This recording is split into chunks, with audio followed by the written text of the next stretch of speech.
I've always liked being outdoors.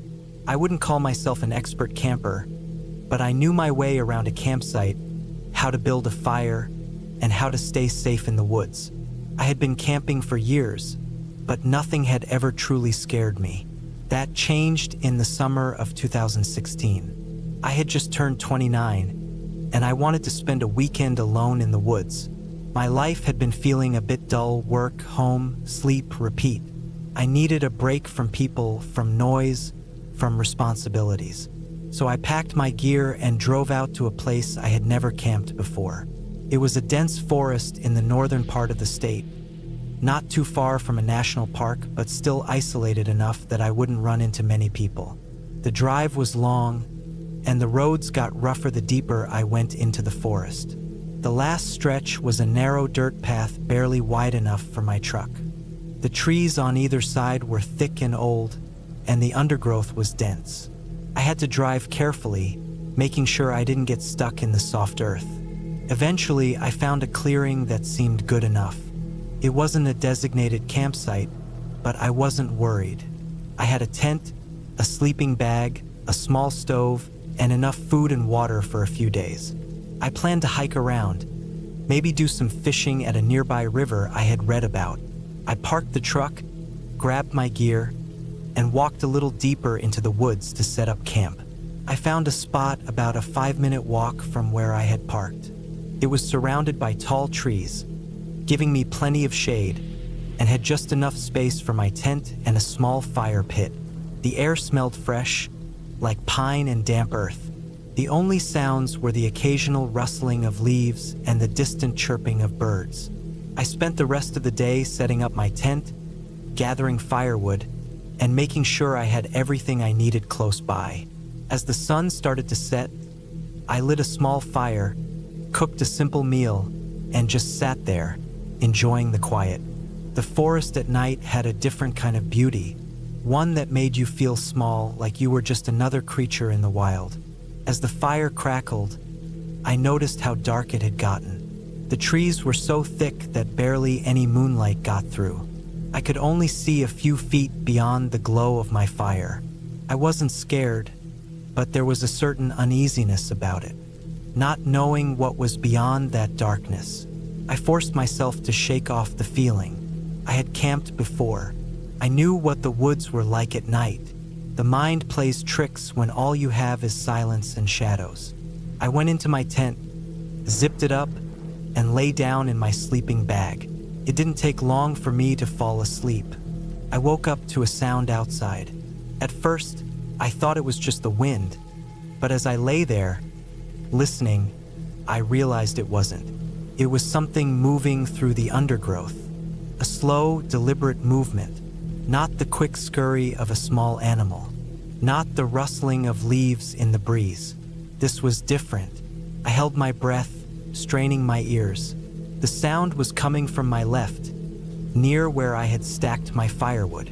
I reached for my flashlight, turned it on, and aimed it toward the side of my tent. Through the thin fabric, I could see the vague outline of something just beyond the light. My heart started pounding. A deer, maybe, but deer usually moved in quick, sudden steps. This was slower, heavier. I waited. The sound stopped. I stayed still for what felt like forever, listening, but I heard nothing else. Eventually, I convinced myself it was just an animal passing through. Maybe a raccoon or a fox. Something harmless. I turned off my flashlight and lay back down, trying to calm myself. But just as I started to relax, the sound came back.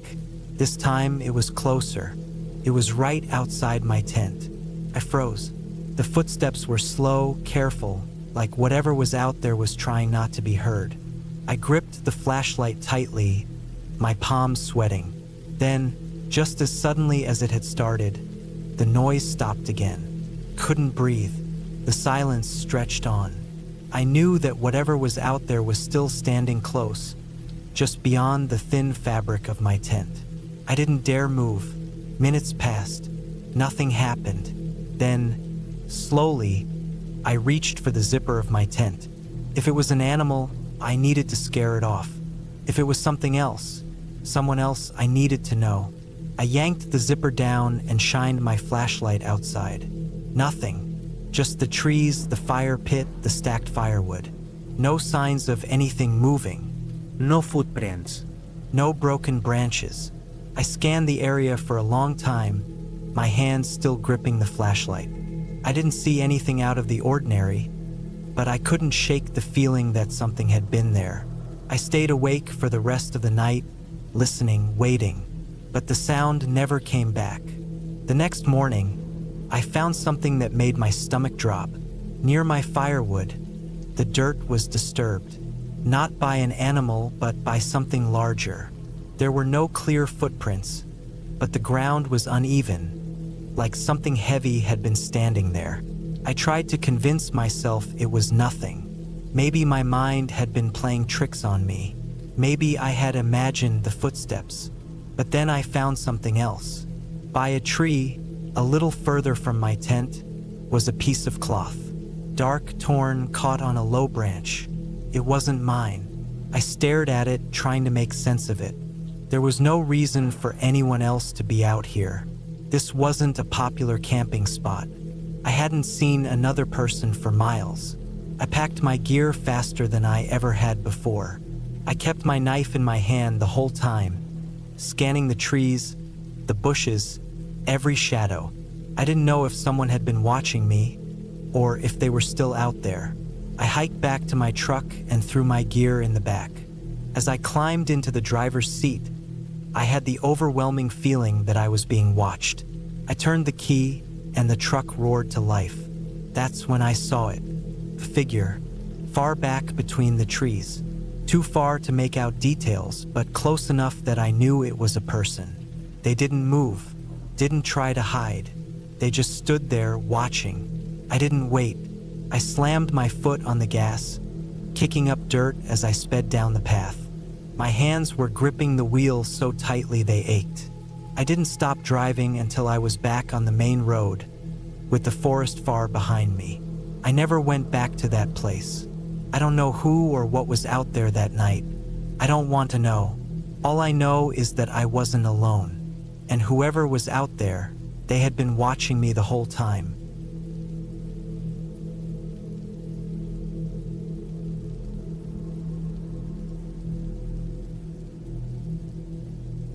I wasn't the kind of guy who usually went camping alone, but that weekend, I needed to get away. I had a lot on my mind. Work had been draining me, and life in the city felt too suffocating. I had been meaning to take a trip out into the wilderness for a while, and after putting it off for too long, I finally packed my gear, threw it into the back of my truck, and hit the road. The place I chose wasn't some well-known campsite with marked trails and other people around. I wanted to be alone. I wanted silence. I wanted to be surrounded by trees, fresh air, and the kind of darkness at night that only existed far away from civilization. The spot I picked was deep in the woods, about a 3-hour drive from the nearest town. It was the kind of place you only found if you knew exactly where you were going. I arrived in the late afternoon. The sky was overcast, and the air smelled like damp earth from a recent rain. The dirt road leading up to the clearing where I planned to set up camp was rough, barely more than a trail through the trees.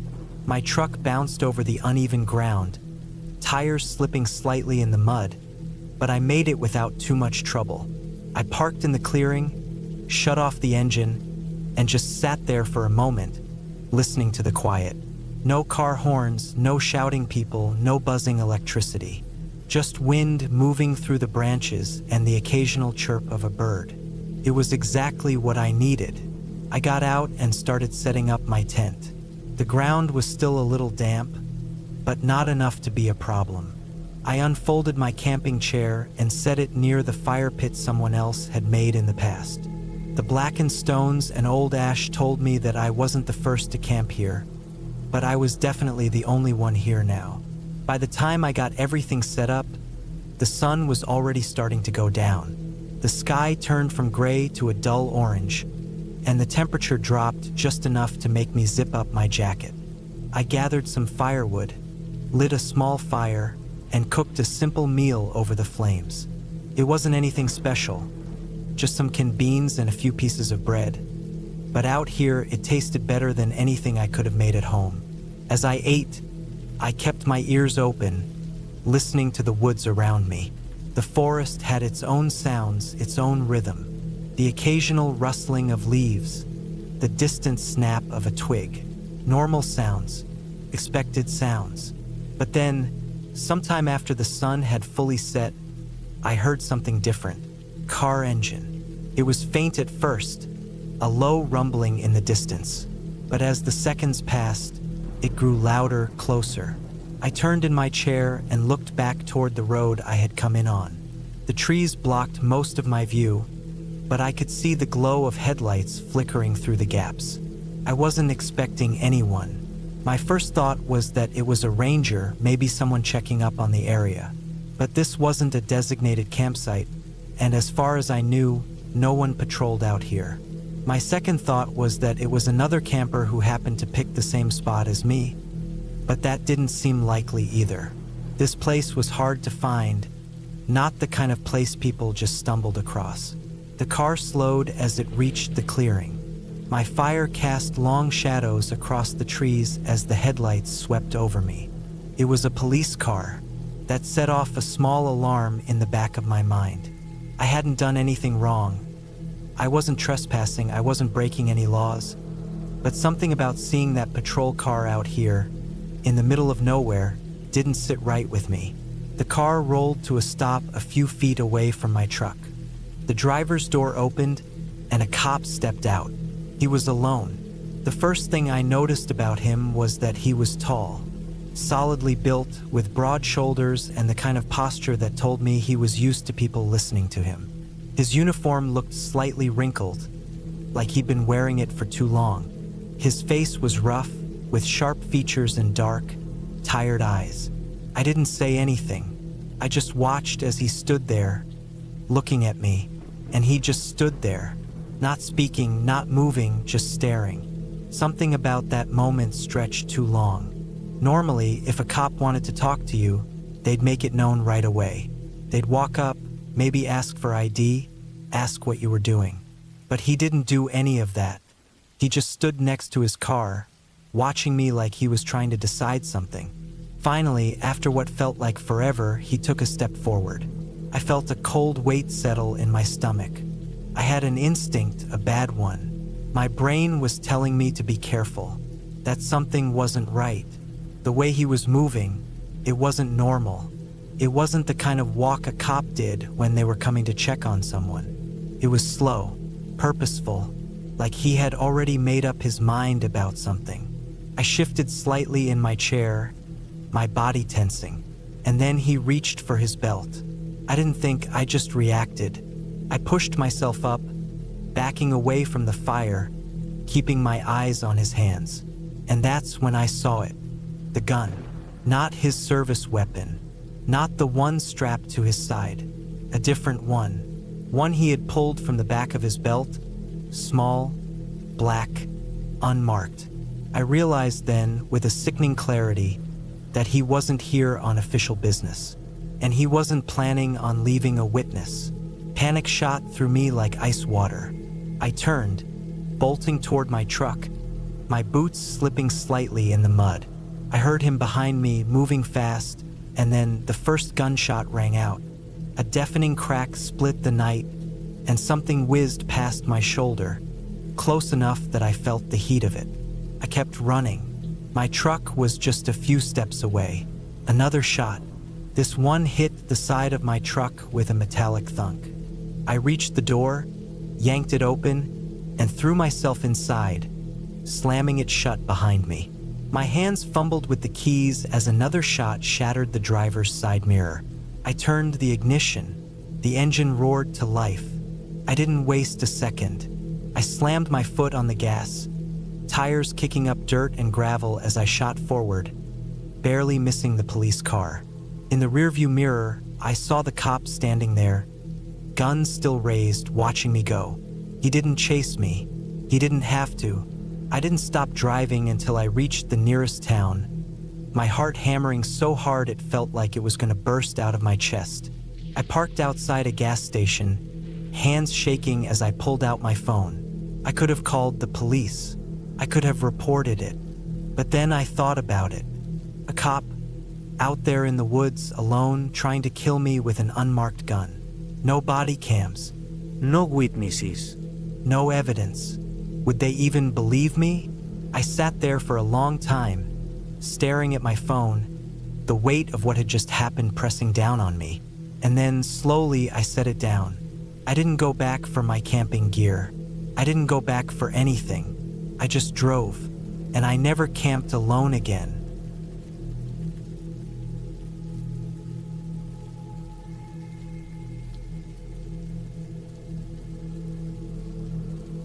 I had been camping alone for years.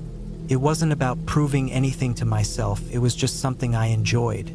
The quiet, the disconnect from the world, the feeling of being completely alone with nothing but nature around me. It was peaceful, and I always came back from my trips feeling more clear-headed than when I left. This trip wasn't any different at first. It was the middle of September, a perfect time to be in the woods. The air was cool but not too cold, and the trees had just started turning. I had picked a remote spot in the mountains, deep in a forest where the nearest town was at least an hour's drive away. I liked it that way. The fewer people around, the better. I arrived in the afternoon, set up my tent, and gathered enough firewood to last through the night. I wasn't worried about wildlife. I had camped in places with bears and mountain lions before, and as long as you took the right precautions, there was nothing to be afraid of. At least that's what I had always believed. As the sun started setting, I cooked a simple meal over the fire and sat back in my chair, listening to the sounds of the woods. The usual noises were all there: the rustling of small animals, the distant call of an owl, the whisper of the wind through the trees. I stayed up for a while, staring into the flames, enjoying the solitude. That's when I heard it. First, I thought it was just an animal moving through the brush, but the sound was off. It wasn't the quick, light movement of a deer or the skittering of a raccoon. It was slow, deliberate, heavy, like something was walking on two legs, not four. I turned off my flashlight and listened. The fire crackled in front of me, but beyond that, the woods had gone eerily silent. No insects. No distant owl calls, just the sound of something moving, stopping, then moving again. I told myself it was nothing. Maybe a lost hiker, maybe a big animal that just sounded strange in the darkness. I forced myself to ignore it, finished my meal, and crawled into my tent. The night was long. I kept waking up, convinced I had heard something outside. Footsteps, breathing. At one point, I swore I heard something brush against the side of my tent. But every time I looked out, there was nothing there, just darkness. By morning, I felt stupid for letting my imagination get the best of me.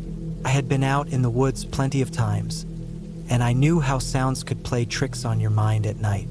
I shook it off and went about my day, hiking deeper into the forest, gathering more firewood, and making sure I had plenty of supplies. That night, things got worse. I had just started to doze off when I heard it again. Footsteps, slow and deliberate, circling my campsite. I held my breath, gripping the knife I always kept next to me. The steps stopped right outside my tent. I could feel something standing there, close enough that I could hear the faintest sound of breathing. Then, in the darkness, I heard my own voice. It was distant at first, like it was coming from deep in the woods. But it was my voice. I recognized it immediately. It was saying something I had said earlier that day, just a few words, but in the exact tone and rhythm I had spoken them. A cold chill ran down my spine. I've heard animals mimic sounds before. Birds can do it, even some predators. But this wasn't an animal. It was me, my voice, repeating something I had said hours earlier. I stayed frozen in my sleeping bag, barely breathing. The footsteps started again, moving around the tent, slow and steady. I forced myself to look out, just for a second. I wish I hadn't. Standing just beyond the dying fire was a shape. It was tall, unnaturally thin, with long limbs that didn't move quite right. Its skin was stretched too tight, its head tilted at an unnatural angle. It wasn't human, not completely, but it was trying to be. I couldn't see its face, not fully, but I knew it wasn't right. The way it stood, the way it moved, everything about it felt wrong. Then, in that same awful imitation of my own voice, it spoke again. Just one word this time. Help! I didn't move. I didn't breathe. Then, as if it had lost interest, it turned and walked away, disappearing into the trees. I didn't sleep the rest of the night. I didn't pack up, didn't try to make a run for my car. I just sat there, knife in hand, waiting for the sun to come up. As soon as the sky started to lighten, I packed up everything as fast as I could and started the long hike back to my truck. I didn't stop. I didn't rest. I didn't even take a break to drink water. I just kept moving. I never saw it again, but I heard it. Somewhere behind me, deep in the trees, I heard my own voice. It was saying something I hadn't said. See you soon. I didn't look back. I got in my truck, drove straight home, and never went camping alone again.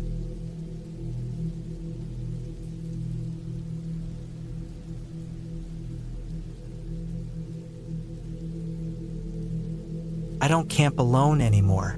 I used to love it, the solitude, the quiet hum of nature, the feeling of being cut off from the world in the best way. I had done it for years, ever since I was a teenager. But there are some things you don't come back from the same, things that shift the way you see the world. This happened in 2016. I was 29 years old, working as a welder in Oregon. My job was good, but it took up most of my time, and when I got a rare long weekend, I took off into the woods. I knew a place about 2 hours from where I lived, near a winding river, tucked deep into the mountains. Hardly anyone went there. That was the appeal. I packed light, just a tent, a sleeping bag, my old hunting knife, and enough food and water for a couple of nights. I had a habit of keeping my truck close to my site, just in case I needed to leave fast. I'd learned that from a run-in with a bear a few years back. The drive up was peaceful. The roads turned from pavement to dirt, the trees growing thicker on either side. I had picked a spot just off an old service road, about a 10-minute hike from where I parked. The river ran nearby, its constant rush a kind of background noise that always helped me sleep. The first day was uneventful. I set up my tent, made a small fire, and sat by the river for a while. I watched the sun sink behind the trees, listened to the distant hoot of an owl. It was the kind of evening that made me feel alive, that made me think I could do this forever. I turned in early, zipped up my tent, and let the sound of the water lull me to sleep. Sometime in the middle of the night, I woke up. First, I didn't know why. The air was still, the fire just embers. Then I heard it. Twigs snapping, slow, deliberate footsteps. Not an animal. Too steady, too careful. I held my breath, listening. The steps stopped just outside my tent. I could hear the faint sound of breathing. I had my knife under my sleeping bag, a habit more than anything. But that night, I gripped it tight. My mind raced through the possibilities. A bear? No, a bear wouldn't stand still like that. Another camper? Unlikely, this place was too remote. Then, after what felt like forever, the footsteps moved away.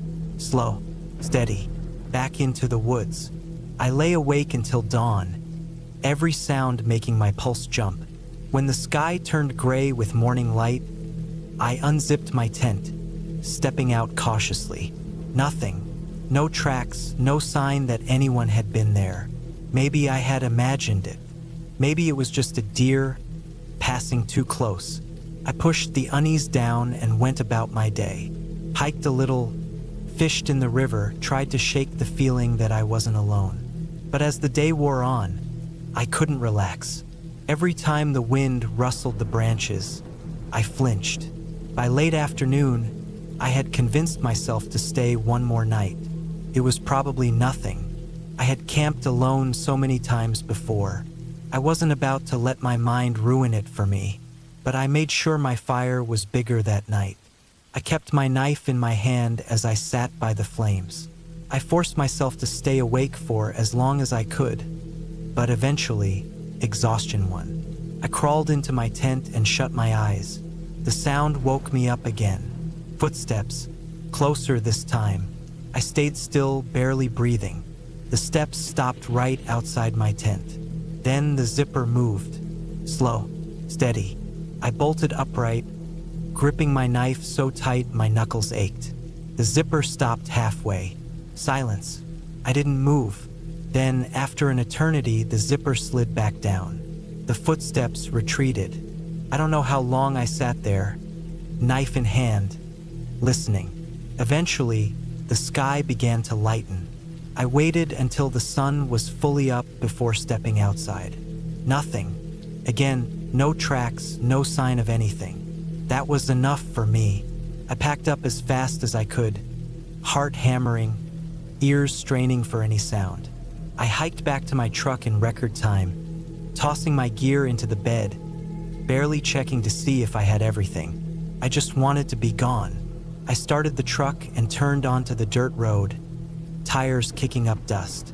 The further I got from my campsite, the lighter I felt. Then, as I rounded a bend, I saw it. A figure stood in the trees, just off the road.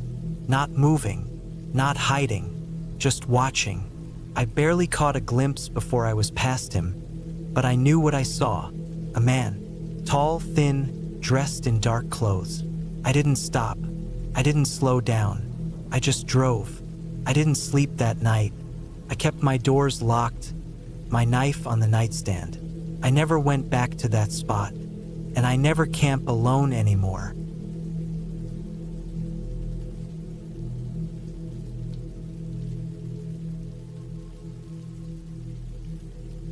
I was 33 the summer I decided to go camping alone in a remote part of Colorado. I'd always loved the outdoors, but life had gotten in the way over the years. Work kept me busy, and I hadn't taken a real break in a long time. So when I had a long weekend off, I packed up my gear and drove deep into the mountains, looking for a spot where I could be completely alone. I wasn't looking for a campground with other people. I wanted isolation. Just me, my tent, and the sounds of nature. I found a rough dirt road off the highway that led into the forest. I checked my GPS and saw that there weren't any major towns nearby. Perfect. The road was barely a road, more like 2 tire tracks cutting through the trees. It was slow going, and my truck bounced over rocks and dips, but after an hour, I found a clearing.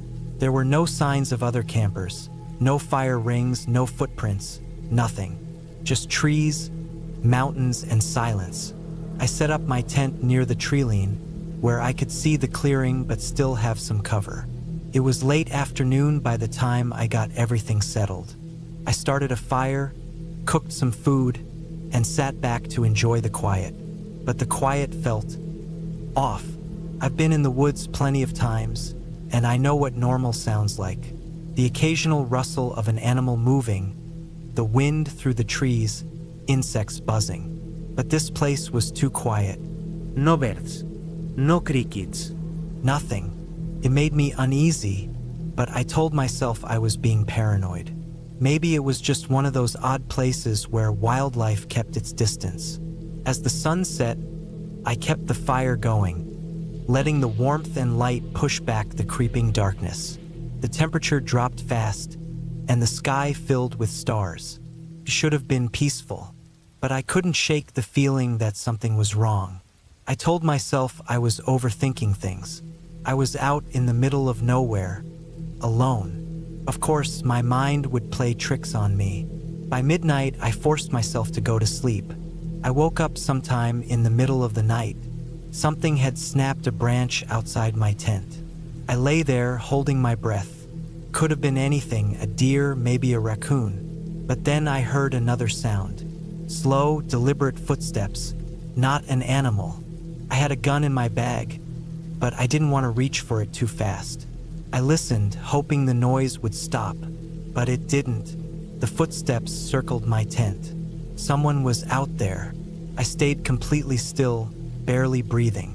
I didn't want whoever it was to know I was awake. The steps were slow, almost careful.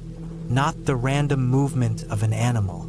Someone was moving around, checking my campsite. Then the steps stopped right outside my tent. I could hear breathing. My own heartbeat was so loud I thought it would give me away. I waited, praying whoever it was would just walk away. But they didn't. They stood there for what felt like forever. Then I heard something worse. The sound of my cooler opening. Whoever it was didn't just stumble upon my camp. They were searching through my stuff. I had two choices: stay silent and hope they left, or grab my gun and let them know I wasn't an easy target. I chose the second. Moving as quietly as I could, I reached for my bag and pulled out my handgun. Then, I cleared my throat just enough to make a sound. The footsteps stopped immediately. Then they moved away fast. I heard someone running into the woods. I didn't sleep the rest of the night. At sunrise, I got out of the tent, gun in hand. The fire was nothing but embers, and my cooler was still open. But what really got me were the footprints. They weren't from boots. They weren't even from shoes. They were barefoot. Large, human footprints circling my tent. My stomach twisted. There was no reason for anyone to be out here. The nearest town was miles away. And why would someone be walking barefoot in the middle of the woods at night? I decided I had enough. I packed up fast, stuffing everything into my truck. As I was loading up, I noticed something else. A tree near my campsite had something carved into it. 3 deep slashes like claw marks, but too deliberate. Almost like a warning. I didn't stick around to find out what it meant. I drove out of there as fast as I could, bumping down that dirt road, heart pounding the whole way. I didn't stop until I reached the highway. Even then, I kept glancing in the rearview mirror, half expecting to see someone running after me. I made it home, unpacked my gear, and tried to put it behind me, but the whole thing nagged at me, so I did some digging. I found an old article about that area. Decades ago, people used to live in those woods. A small, isolated group that cut off from the rest of the world. Eventually, they disappeared. Some said they left. Others said they died off. But there were stories. Hikers who went missing. Campers who vanished without a trace. People who came back from that area talking about strange noises. Figures moving in the trees. I don't know who or what was out there that night, but I do know one thing. I won't ever camp alone again.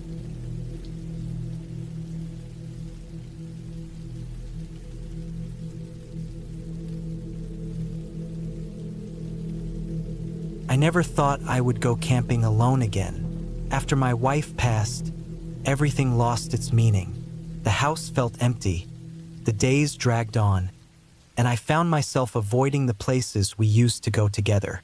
We had loved the outdoors, always picking a weekend to escape to the woods, away from noise and people. It was our thing. But after she was gone, I couldn't bring myself to do it. The idea of setting up camp, cooking by the fire, and sleeping under the stars without her felt wrong. But grief does strange things. One day, I just packed my gear and left.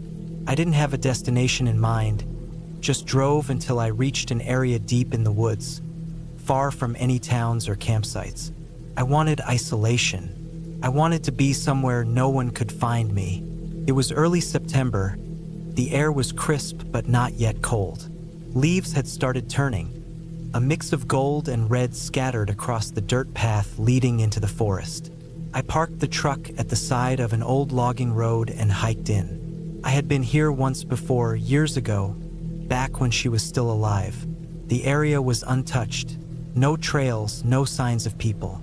Just deep woods, stretching for miles in every direction. I walked for about an hour before finding a small clearing next to a stream. It was perfect. The sound of running water was soothing, and the thick trees around it blocked out most of the wind. I set up my tent, gathered some firewood, and sat by the stream for a while, just listening. It should have felt peaceful, but something was off. It was small things at first. The woods were too quiet. No birds, no rustling leaves from small animals moving around. Just silence. And then, as I was setting up my fire, I noticed something strange. The logs I had gathered were damp, even though it hadn't rained in days. It was like they had been sitting in water, but there was no flood, no sign of moisture anywhere else. I pushed the thought away and forced myself to focus on the fire. It took longer than usual, but I eventually got it going. I cooked a simple meal, ate in silence, and watched the flames flicker. As the night deepened, the uneasy feeling grew stronger. It wasn't fear, not yet, just a sense that something wasn't right. At some point, I realized I wasn't alone. I don't mean I saw someone. I didn't hear footsteps, didn't catch a shadow moving between the trees. It was more of a feeling, an awareness that someone or something was watching me. I turned my head slowly, scanning the trees. Nothing, just darkness and the dim outlines of branches swaying in the breeze. But the feeling didn't go away. I stayed by the fire longer than I should have, delaying the moment I had to crawl into the tent. But eventually, exhaustion won. I doused the flames, zipped myself inside, and lay there, staring at the thin fabric separating me from the night. Sleep didn't come easy. I drifted in and out, every small sound jerking me awake. At some point, I heard something moving outside the tent. It wasn't loud, just a faint shuffling, like someone stepping carefully around the campsite. I held my breath, then nothing. Minutes passed, maybe an hour. I don't know how long I stayed like that, ears straining, waiting for another sound. But eventually, exhaustion won, and I faded into a restless sleep. When I woke up, the first thing I noticed was the open tent flap. I always zipped it shut, always, but now it was half open, the cold morning air creeping in. I sat up slowly, every muscle tense. The fire pit was cold, the stream still ran, the trees still stood tall. Nothing looked out of place, but the tent flap, had I forgotten to zip it all the way? Had the wind pulled it open? I stepped outside, heart pounding. That's when I saw them. Footprints, not mine. They circled my campsite, leading up to the tent, stopping inches from the entrance. Bare feet, long and narrow, pressed deep into the dirt. I wasn't alone. A wave of nausea hit me. I scanned the woods, eyes darting between the trees, looking for any sign of movement. Nothing. But the feeling of being watched was stronger now, pressing against me like a weight. I needed to leave. I packed up fast, shoving everything into my bag without care. My hands were shaking. My breath came in short bursts. The forest was silent, unnaturally still. As I turned to leave, something caught my eye. Near the fire pit, half buried under leaves, was something small and dark. I stepped closer, stomach twisting. A bone. Not an animal bone. A human finger bone. My legs locked, breath catching in my throat. The ground beneath me felt unsteady, like the earth itself was shifting. I wanted to run, but my body wouldn't move. Then I heard it. A slow, deliberate exhale. Close. Too close. I didn't look back. I ran. I don't remember the hike back to the truck. I must have sprinted the whole way, crashing through branches, stumbling over roots. My mind was screaming at me to get out, to put as much distance between me and that place as possible. When I reached the truck, I threw my gear inside, jumped in, and peeled out of there without looking back. I didn't stop driving for hours. Even now, months later, I still don't know what I felt out there, or what was watching me. All I know is that I'll never go back, and I'll never camp alone again.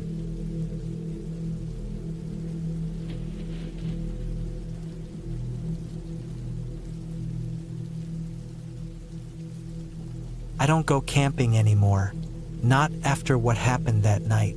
This was a few years ago, back when I still enjoyed spending nights under the stars, away from everything. I used to find peace in the silence, in the way the world felt different when you were miles away from any town or city. The quiet used to be comforting. Now, it just reminds me of how alone you can be when something goes wrong. I was in northern Montana, not far from the Canadian border. It was late summer and the days were still warm, but the nights had started getting colder. I'd driven out to a spot I'd found the year before, remote, off the main road, with a small clearing surrounded by thick trees. There was a river not far from my campsite, and I planned on fishing in the morning before heading back home. It was supposed to be a simple, relaxing trip. The first few hours were normal. I set up my tent, got a small fire going, cooked some food, and just sat there, listening to the sounds of the woods. The sun went down and the temperature dropped fast. I pulled on a jacket and threw more wood on the fire. Everything felt normal, peaceful. At some point, I decided to walk down to the river.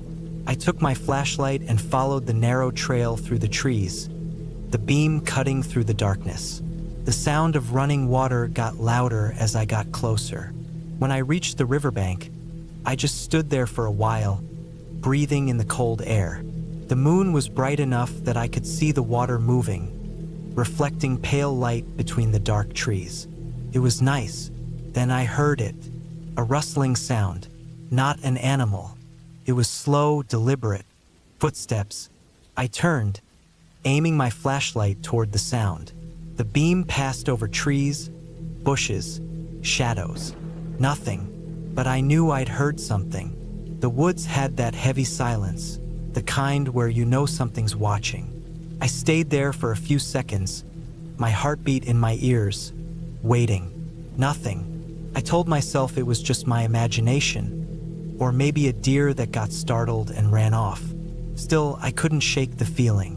I made my way back to my campsite, walking faster than before, glancing over my shoulder. The fire was still burning when I got back, and for some reason, that made me feel safer. I sat down and forced myself to relax. The woods can mess with your head, especially when you're alone. I tried to focus on the fire, on the warmth, on the sounds of the logs cracking. Then I saw something. Across the clearing, just beyond the reach of the firelight, something moved. A shadow, tall, still. I grabbed my flashlight and pointed it toward the trees. Nothing, just darkness and branches swaying slightly in the wind. I stayed up longer than I'd planned, feeding the fire, trying to shake the feeling that something was out there. Eventually, exhaustion won. I put out the fire, crawled into my tent, and zipped it up tight. The sounds of the forest felt louder now. Branches creaking, leaves shifting, the distant rush of the river. I told myself it was just my mind playing tricks. Then I heard footsteps again. Slow, careful, close. I held my breath. The sound stopped just outside my tent. I stayed completely still, listening. I could hear my own heartbeat, fast and loud in the quiet. The fabric of the tent was thin. If I reached out, I could press my hand against it. There was nothing but that thin layer of material between me and whatever was out there. Then the tent shifted. Not the wind, not an animal. Something pushed against it. I didn't move. I barely breathed. I just sat there, staring at the shape pressing into the fabric, feeling my entire body go rigid with fear. Then, just as slowly as it had come, the pressure disappeared. The footsteps moved away. I waited. I don't know how long. Minutes. Hours. Eventually, the sun came up. I barely slept. When the light started filtering through the fabric of the tent, I finally worked up the courage to move. I unzipped the flap just enough to peek outside. The fire pit was still there. My gear was untouched. Everything looked normal, except for the footprints. They were all around my tent. Deep, heavy, not mine. I packed up fast. I didn't care about breakfast, about the perfect fishing spot. I just wanted to get out of there. The entire drive back, I kept checking my mirrors, half expecting to see something following me. Even when I got home, I couldn't shake the feeling. I never went back to that spot. I don't camp alone anymore, and I never forget the sound of those slow, careful footsteps in the dark.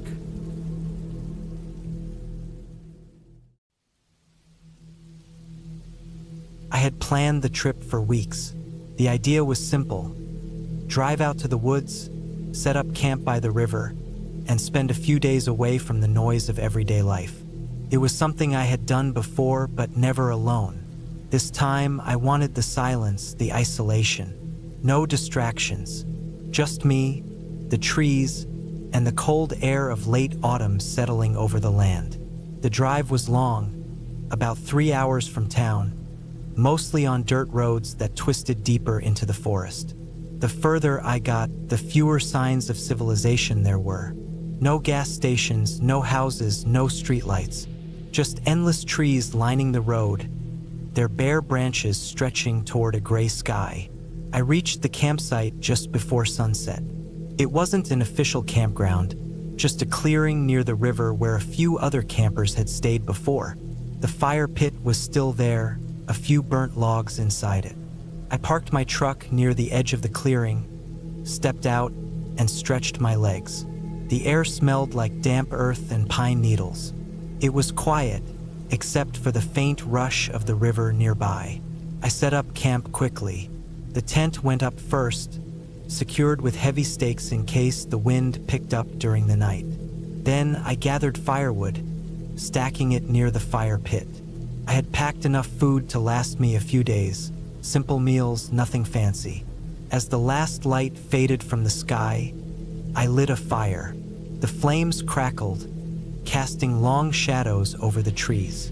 I sat by the fire, eating my dinner, listening to the distant sounds of the forest. A bird calling, the rustle of leaves in the wind, the occasional snap of a branch somewhere out there in the dark. It wasn't until much later, when the fire was dying down and I was thinking about heading into the tent, that I noticed something. A sound. Not an animal. Not the wind. Footsteps. They were slow, deliberate, coming from somewhere past the trees at the edge of the clearing. I froze, listening. The sound stopped. I stared into the darkness, but I couldn't see anything beyond the flickering light of the fire. I told myself it was just my imagination. The woods could play tricks on you, especially when you were alone. I threw a few more logs onto the fire, watching as the flames grew brighter. If something was out there, the fire would keep it away. I stayed up for another hour, listening, but the sound didn't come back.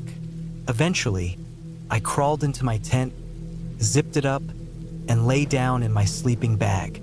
The ground was hard, cold even through the padding. I closed my eyes, forcing myself to relax. I must have dozed off because the next thing I knew, I was awake again, and I wasn't alone.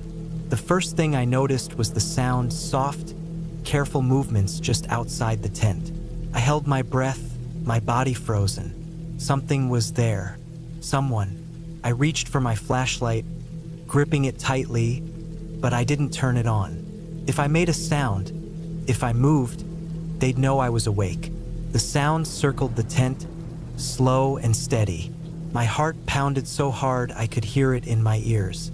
I strained to listen. No heavy breathing, no whispers, just those soft, deliberate steps.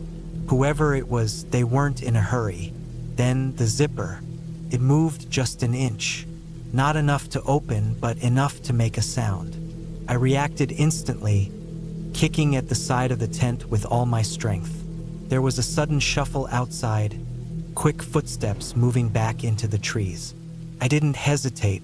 I grabbed the knife I always kept with me, unzipped the tent, and burst out into the cold night air. Nothing. The fire was still burning, but only dimly now, casting weak shadows over the clearing. The trees beyond were nothing but black shapes, silent and unmoving. I turned in every direction, my pulse hammering in my throat. No sign of anyone. I stood there for a long time, gripping the knife, my breath coming in sharp bursts. The only sound was the river, steady and indifferent. I didn't sleep that night. I kept the fire going, pacing the clearing, scanning the darkness for any movement. Morning came slow. The sun barely made it through the thick clouds overhead, casting a dull, gray light over the forest. I was exhausted, but I forced myself to pack up my gear. I didn't care how much time I had planned to stay. I wasn't spending another night out here. As I loaded the last of my things into the truck, I noticed something. Footprints. They were faint, but they were there, pressed into the damp earth around my tent. Not mine. Someone had been there, watching, waiting. I got in my truck, started the engine, and didn't look back. The drive home felt longer than it should have. The road stretched endlessly through the trees, winding back toward town. I kept checking my mirrors, half expecting to see someone standing at the edge of the road, watching me leave. I didn't relax until I was home, until I locked the door behind me and sat down on my couch, feeling the tension slowly drain from my body. I never went camping alone again, and I never stopped wondering who was out there that night, and what would have happened if I hadn't woken up.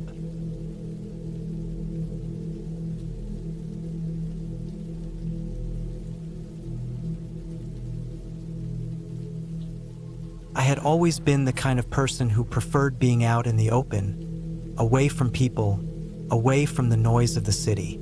I worked a job that kept me cooped up in a small office for too many hours a day, staring at a computer screen, dealing with numbers that never seemed to end. The only thing that kept me sane was taking time off to go camping. Just me, my tent, and the quiet of the wilderness. That's why, when I finally got some vacation time, I packed up my gear and drove out to a remote spot I had found on a map.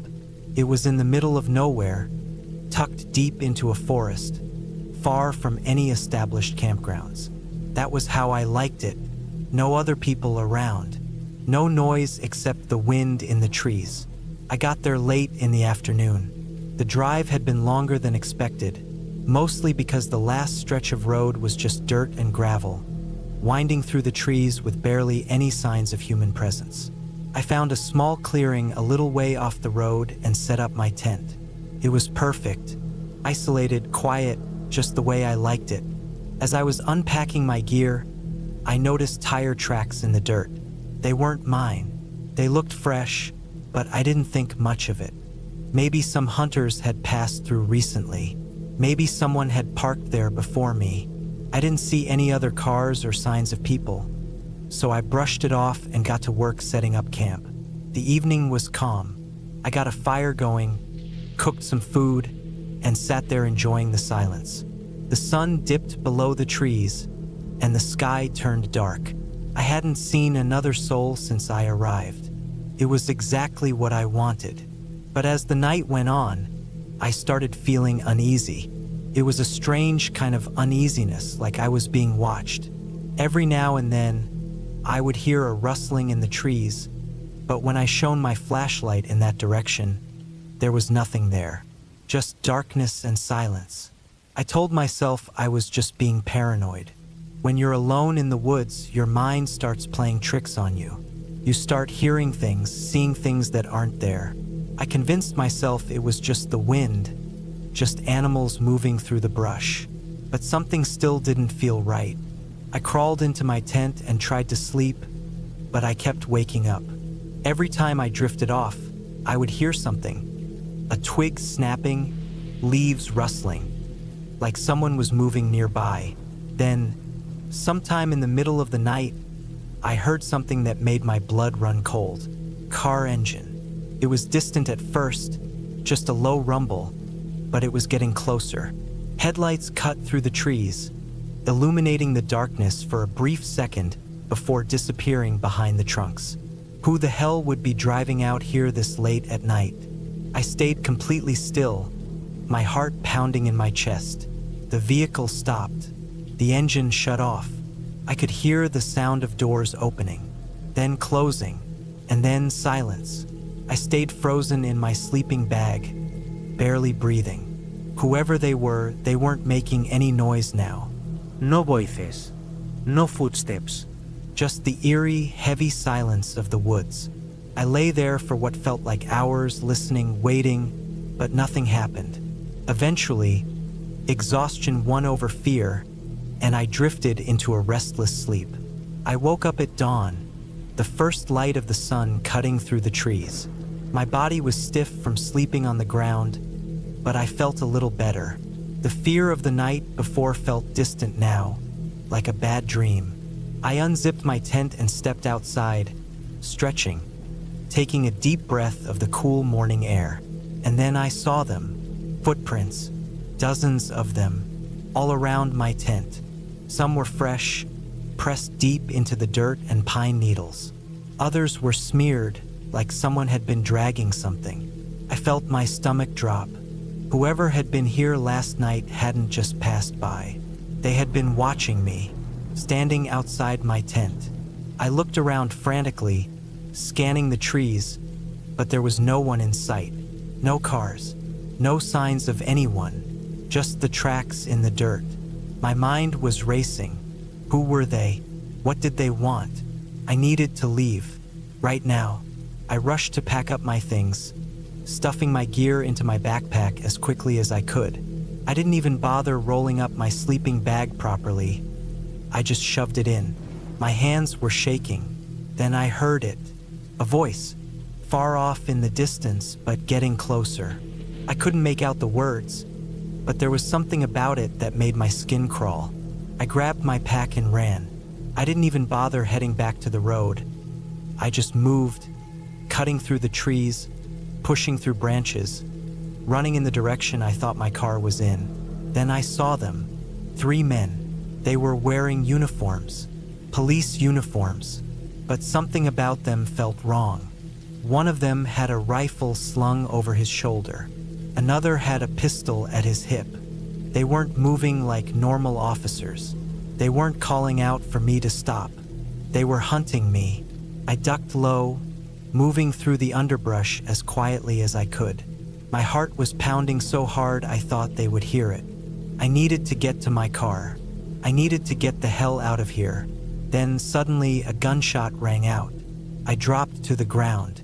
They were shooting at me. I didn't think, I just moved, crawling, then running, keeping my head down. Branches tore at my arms and face, but I didn't stop. Couldn't stop. I could hear them behind me, moving fast. Then my car. It was right there. I sprinted for it, my fingers fumbling for the keys. Another shot. The back window shattered. I threw myself into the driver's seat, started the engine, slammed my foot on the gas. Gravel flew as I sped down the dirt road, my tires barely gripping the uneven surface. In my rearview mirror, I saw them standing there watching me go. They weren't chasing me anymore. They didn't need to. They had already done this before, and they would do it again. As I reached the main road, my hands were still shaking. My breath was ragged. My body ached, but I was alive. I never went back to that spot.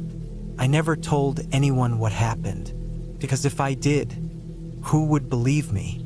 They were cops, and they got away with it.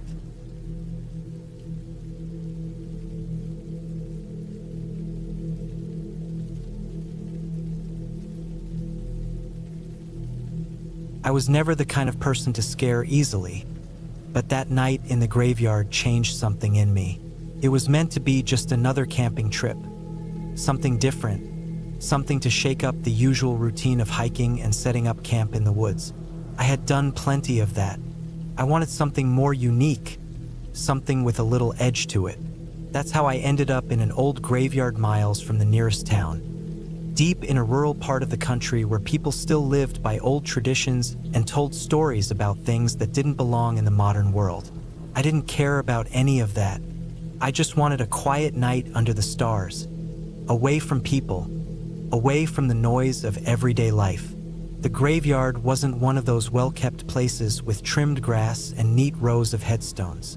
This one was old, neglected, forgotten. I had found it on an old map while looking for secluded spots to camp. It wasn't marked as a cemetery anymore, just a patch of land with no official designation. When I got there, I saw why. The headstones were cracked, some leaning at odd angles, others sunk so deep into the earth that only the tops of them poked out. Some were covered in moss, the names and dates long since worn away by rain and wind. The surrounding trees had grown wild, their branches stretching over the graves like bony fingers. Thick undergrowth had swallowed up many of the smaller stones. There was a narrow dirt path leading through the middle, but it was barely visible beneath the fallen leaves and years of neglect. I could tell that no one had been here in a long time. No flowers, no fresh footprints, no signs of recent visitors. I set up my tent near the edge of the graveyard, just outside the line of trees. I wasn't stupid enough to camp directly on top of the graves.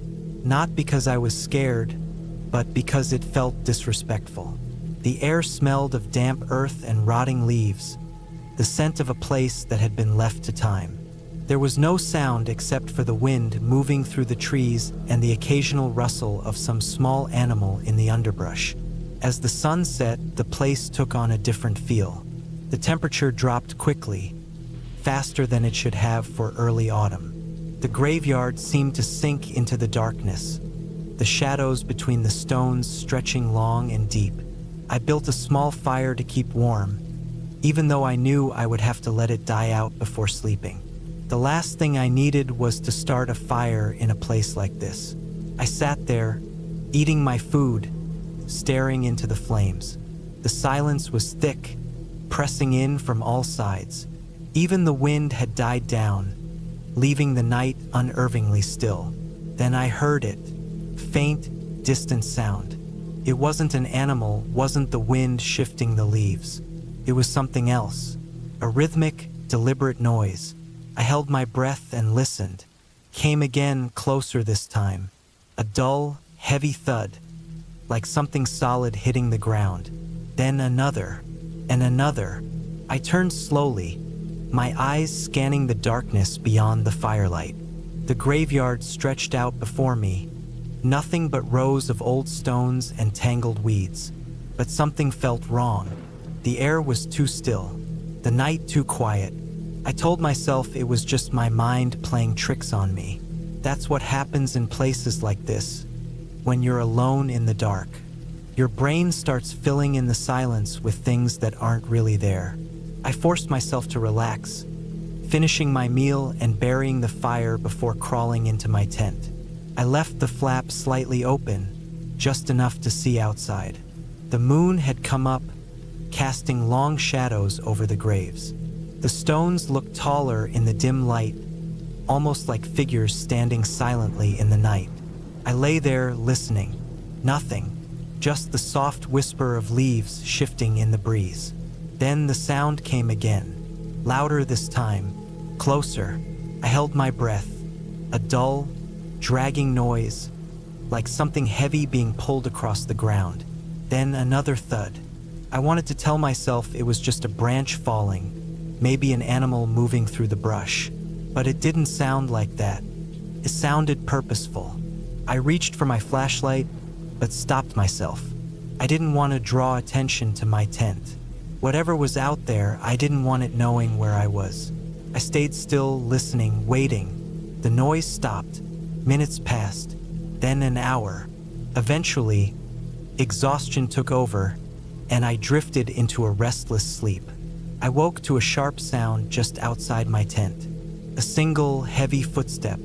I froze. Someone was out there, standing just feet away. I listened, heart pounding. No movement. No breathing. Just silence. Then, slowly, the sound of something brushing against the fabric of my tent. I had a knife with me. I gripped it tight, my pulse hammering in my ears. I didn't move, didn't even breathe. The touch on the tent was light, almost hesitant. A slow, deliberate drag of fingers or something else, tracing along the fabric. Then it stopped. I waited, every muscle locked in place. The next sound made my blood run cold. A soft, deliberate exhale. Whoever or whatever was outside my tent was breathing, standing just inches away. I stayed like that for what felt like forever.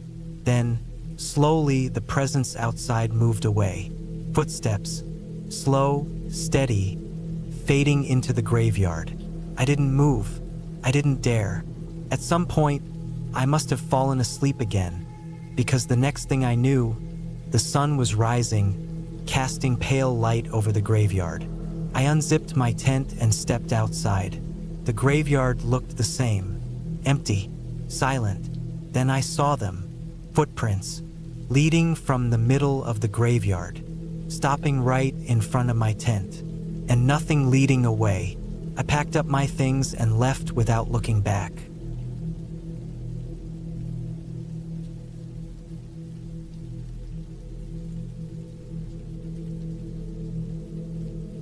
I had always preferred the quiet of the woods over the noise of the city. It was the only place where I could truly think, where the stress of daily life didn't press against my skull. That's why I took solo camping trips every year.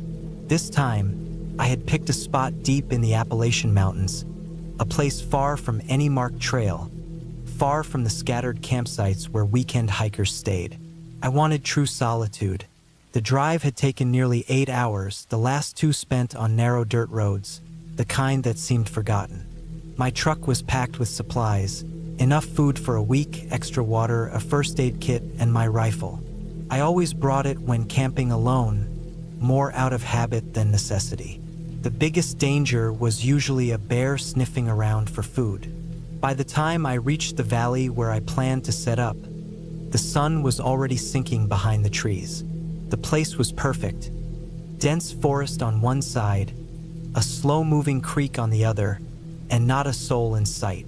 I set up my tent quickly, started a small fire, and cooked a simple meal.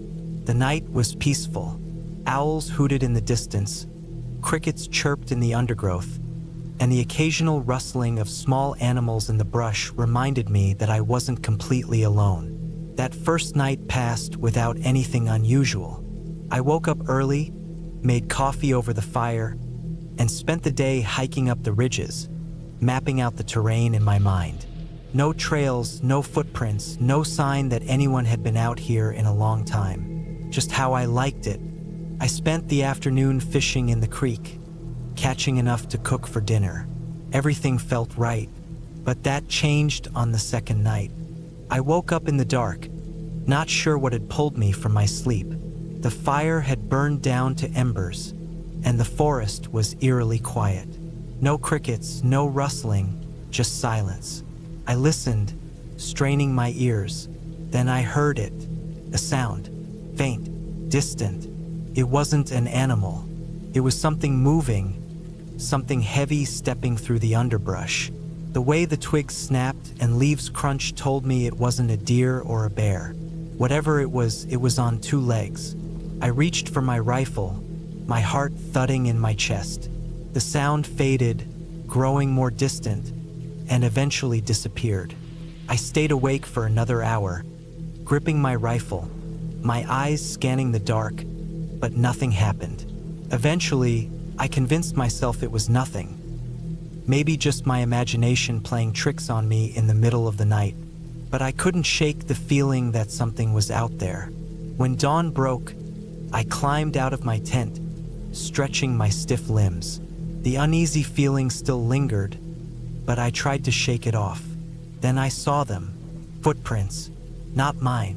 They were about 30 yards from my camp, just at the edge of the trees. They weren't deep, but they were clear boot prints heading toward my campsite, then veering away. My stomach dropped. Someone had been here. I looked around, scanning the trees, but there was no one in sight. My mind raced through possibilities. A lost hiker? A hunter? But why wouldn't they call out, announce themselves? And why approach my camp in the middle of the night, only to walk away? I followed the tracks for a while, but they disappeared into the thick underbrush. Whoever it was, they knew how to move through the woods without leaving much behind. I spent the rest of the day uneasy. The peace I had felt was gone, replaced with paranoia. I kept looking over my shoulder, expecting to see someone watching me, but there was no one. I thought about packing up and leaving, but I had driven so far to get here. I convinced myself it was nothing. Maybe it was just a random passerby, someone who saw my fire and got curious. That didn't explain why they came so close without saying anything, but I was grasping for explanations. As the sun set, I made my fire bigger than usual, as if that could keep anything away. I ate quickly, barely tasting my food. The woods felt different, heavier. I climbed into my tent, keeping my rifle next to me. Sleep didn't come easily. I kept waking up at every little sound. My nerves stretched thin. Then, just past midnight, I heard it again. Footsteps. This time, they were closer. I held my breath, my fingers gripping the rifle. The steps were slow, deliberate, moving just outside the glow of my dying fire. Whoever it was, they were watching me. Part of me wanted to yell out, but I stayed silent. I didn't want to give away that I was awake. The footsteps stopped. I waited, listening. My heart pounded so hard I was afraid it would give me away. Minutes passed. Then, slowly, the steps moved away. I waited until I couldn't hear them anymore, then sat up, gripping my rifle, staring out into the darkness. I didn't sleep after that. At first light, I made my decision. I was leaving. I packed quickly, throwing my gear into my truck. My whole body was tense, my nerves frayed. I felt like I was being watched. I kept scanning the trees, expecting to see someone step out. But the woods were empty. Then, just as I was about to climb into my truck, I saw something on the ground near my fire pit. A knife, a hunting knife. It hadn't been there the night before. I stared at it, my blood running cold.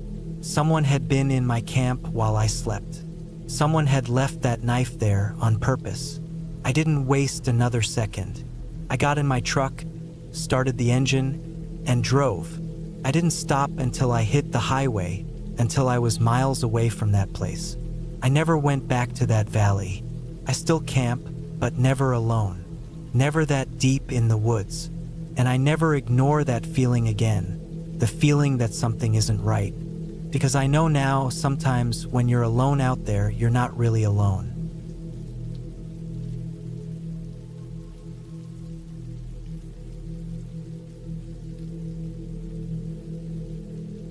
It was supposed to be a simple weekend trip, a break from everything. Work had been a mess.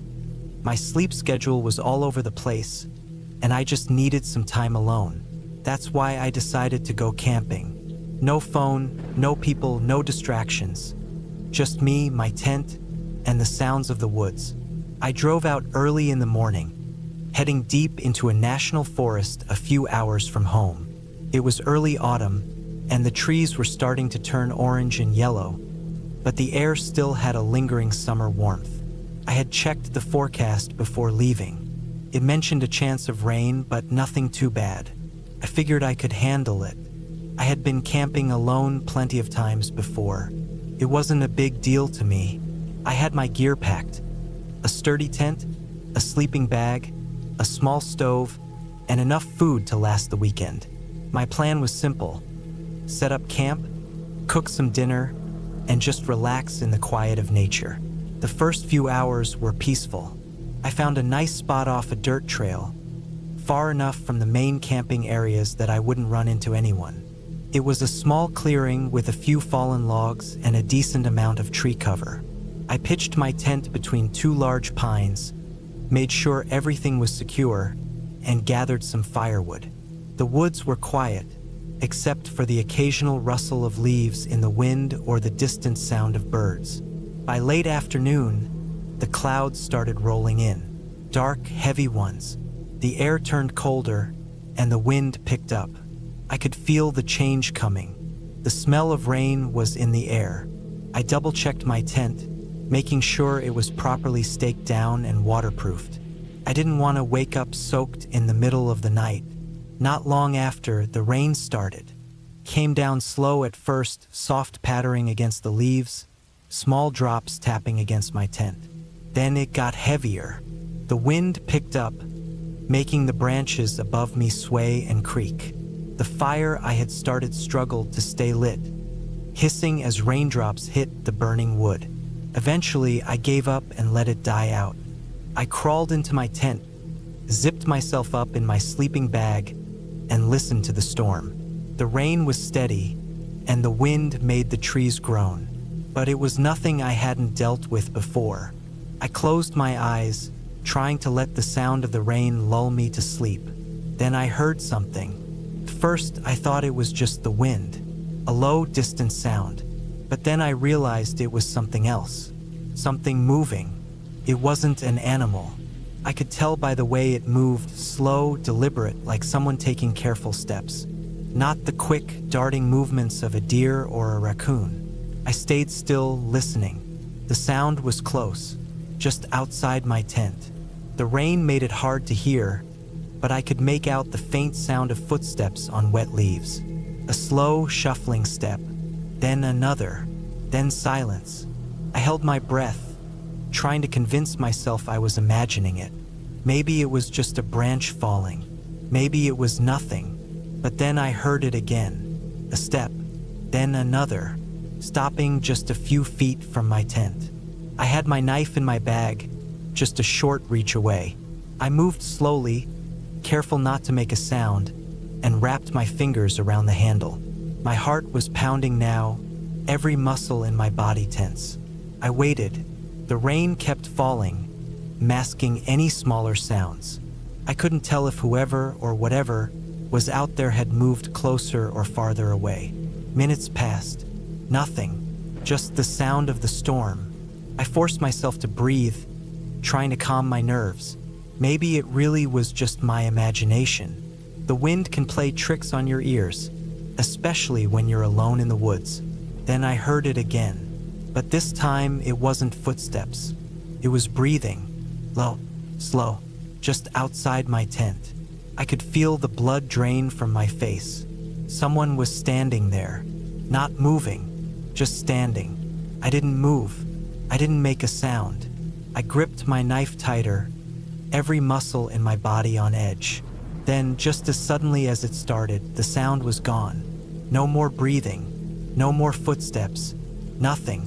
I stayed awake for hours, my ears straining for any sign of movement. But there was nothing, just the rain. Eventually, exhaustion won out. I must have drifted off at some point because when I opened my eyes, it was morning.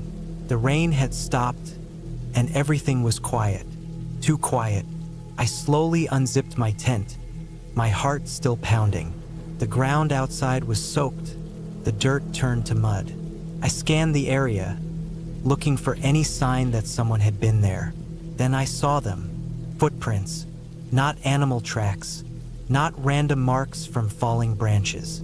Human footprints, leading up to my tent, stopping just outside the entrance, then turning and walking away. I packed up my things as fast as I could. I didn't care about breakfast. I didn't care about anything except getting the hell out of there. The whole way back to my car, I kept looking over my shoulder, watching the trees, listening. I don't know who was out there that night. I don't know what they wanted, and I don't think I ever want to find out.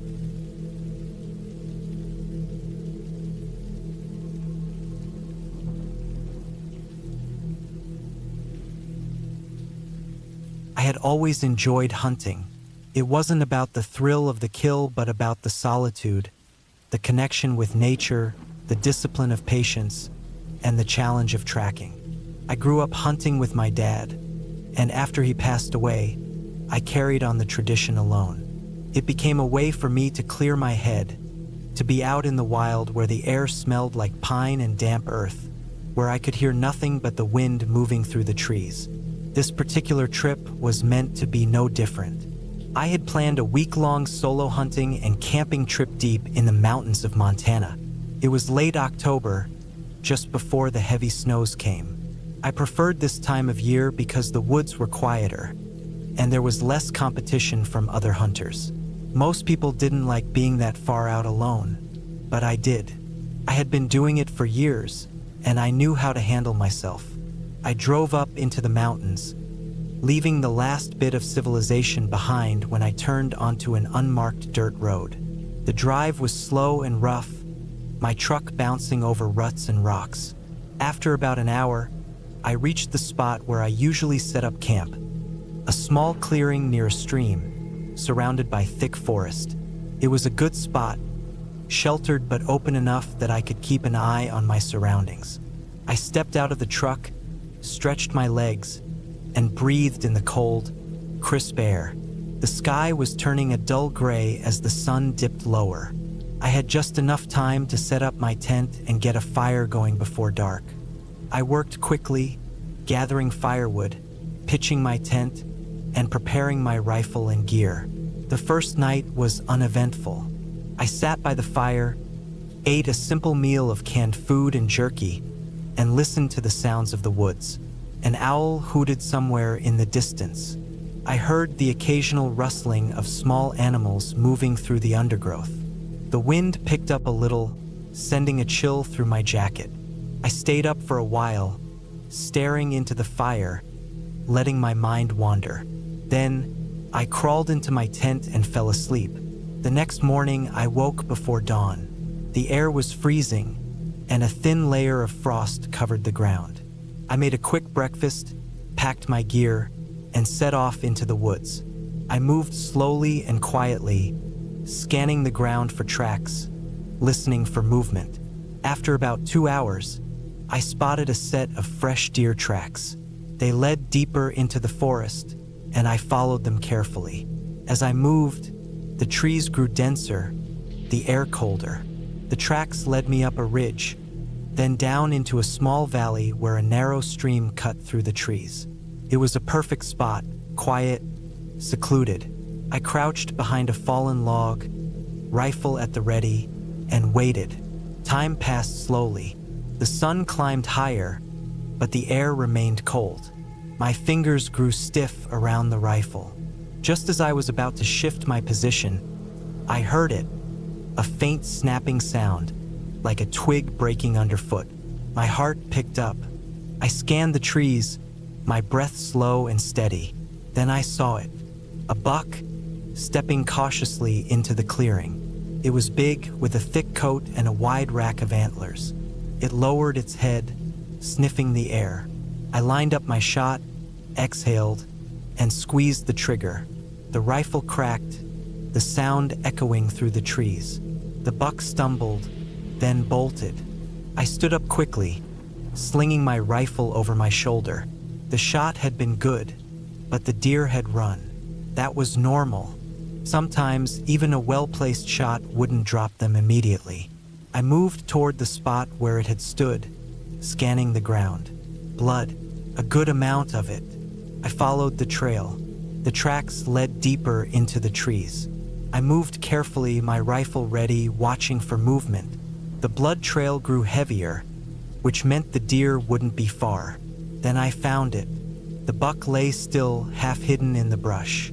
His body was limp, eyes glassy. I exhaled, relieved. I approached slowly, checking to make sure it was truly down. It was, but something felt off. The air was too still, the woods too quiet. I had hunted enough to know when something wasn't right. I glanced around, my fingers tightening on my rifle. Then I saw the tracks, not the deer's. Something else had been here. The prints were deep, wider than a human's, and they followed the same blood trail I had. My stomach tightened. A bear, maybe, but the tracks were odd, not quite right. The shape was different. I looked around. Nothing moved, but I felt it. I wasn't alone. A chill ran down my spine. I crouched next to the deer, knife in hand, moving quickly to field dress it. If a predator was nearby, I had to work fast. The woods stayed silent, too silent. Then, another sound. Footsteps. Slow. Deliberate. I froze. The hair on my neck stood up. The sound was close, too close. I gripped my rifle, standing up slowly, scanning the trees. Nothing, but I could feel it. Something was watching me. I slung my rifle over my shoulder, grabbed the deer, and started dragging it back toward camp. I moved fast, my eyes darting around. Every instinct in me screamed to hurry. Halfway back, I heard it again. The footsteps, following me. My breath came faster. My hands ached from gripping the deer's legs. I forced myself to keep moving, not to look back. By the time I reached camp, the sun was sinking. The fire was still smoldering from the morning. I dropped the deer near the fire pit, my hands shaking. I turned rifle up, scanning the trees. Nothing, but I knew it was still there. I worked quickly, cutting up the deer, my knife moving fast. I kept my rifle within reach, my ears straining for any sound. Then, just beyond the firelight, movement. A shape, tall, human-shaped, but wrong. I grabbed my rifle and aimed. Nothing, just trees. But I knew it was there, watching. I didn't sleep that night. I sat by the fire, my rifle across my lap, my back to my truck. The woods were silent, but the feeling never left. By dawn, I made my decision. I wasn't staying. I packed up quickly, tossing my gear into the truck, my rifle always within reach. As I drove away, I checked the mirrors, and I saw it. A figure standing at the edge of the trees, still, watching. I pressed the gas. I never went back.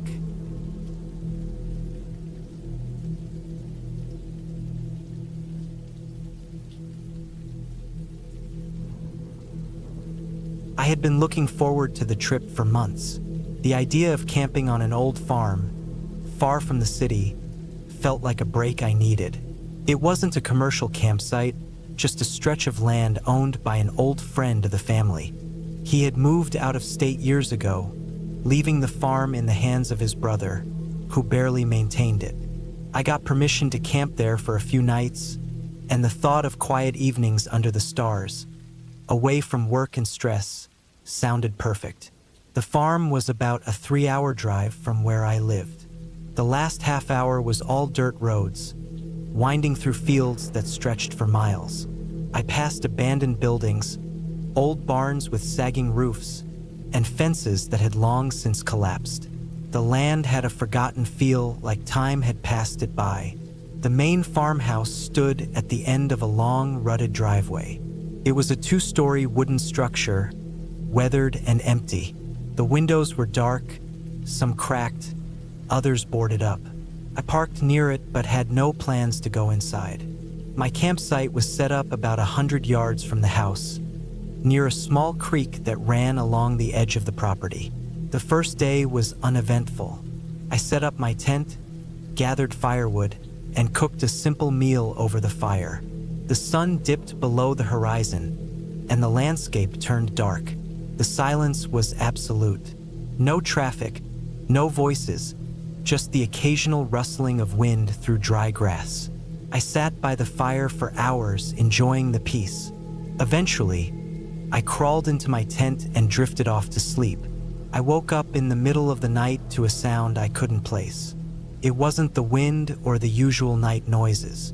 It was a dull, distant thudding, like something heavy striking wood. I sat up, listening. Came in slow, steady intervals. Thud, pause, thud. It was coming from the direction of the old barn. I told myself it was probably an animal. Maybe something had knocked over a loose board, and the wind was swinging it against the side of the building. But the sound was too steady for that. It was rhythmic, deliberate. I turned on my flashlight and unzipped the tent. The farm was dark except for the faint glow of dying embers from my fire. I aimed the light toward the barn. It stood about 50 yards away, its roof sagging, its doors slightly open. The thudding had stopped. I waited, listening. Nothing. I stood there for a long time, then finally convinced myself it was nothing. I went back inside the tent, zipped it up, and tried to sleep. The next morning, I walked over to the barn. The doors creaked as I pushed them open. The inside was a mess. Broken tools, rotting hay, rusted equipment. I searched for anything that could have made the noise but found nothing. The rest of the day was normal. I spent most of it exploring the property. There were a few collapsed sheds, an overgrown garden, and a dried-up well. The place had been abandoned for years, but it was clear someone had been here since then. I found old footprints in the dirt near the back of the house, leading toward the tree line. I told myself they were from hunters or trespassers. That night, I built a bigger fire. The memory of the sound still bothered me, and I wanted as much light as possible. Around midnight, I heard it again. Thud, thud. It was slower this time, but closer. I turned off my lantern and crouched near the fire, listening. The sound wasn't coming from the barn anymore. It was coming from the field behind my tent. I grabbed my flashlight and turned it on, sweeping the beam over the tall grass. The field stretched far into the darkness, but nothing stood out. The sound had stopped again. I waited. Nothing moved. I barely slept that night. By morning, I had made up my mind to leave.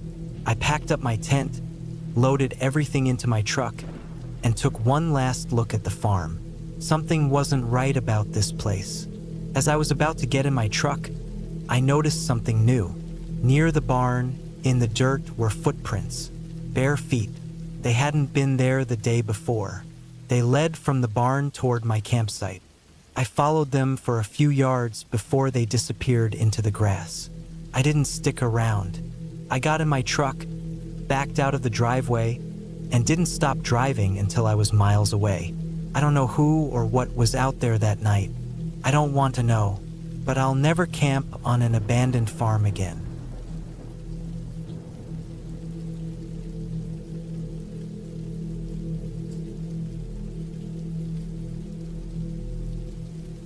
It was late summer, and the air was thick with humidity when I decided to take a camping trip with my ex-wife. We had been divorced for about 2 years at that point, and while most people would think it was strange for exes to go camping together, we had remained civil.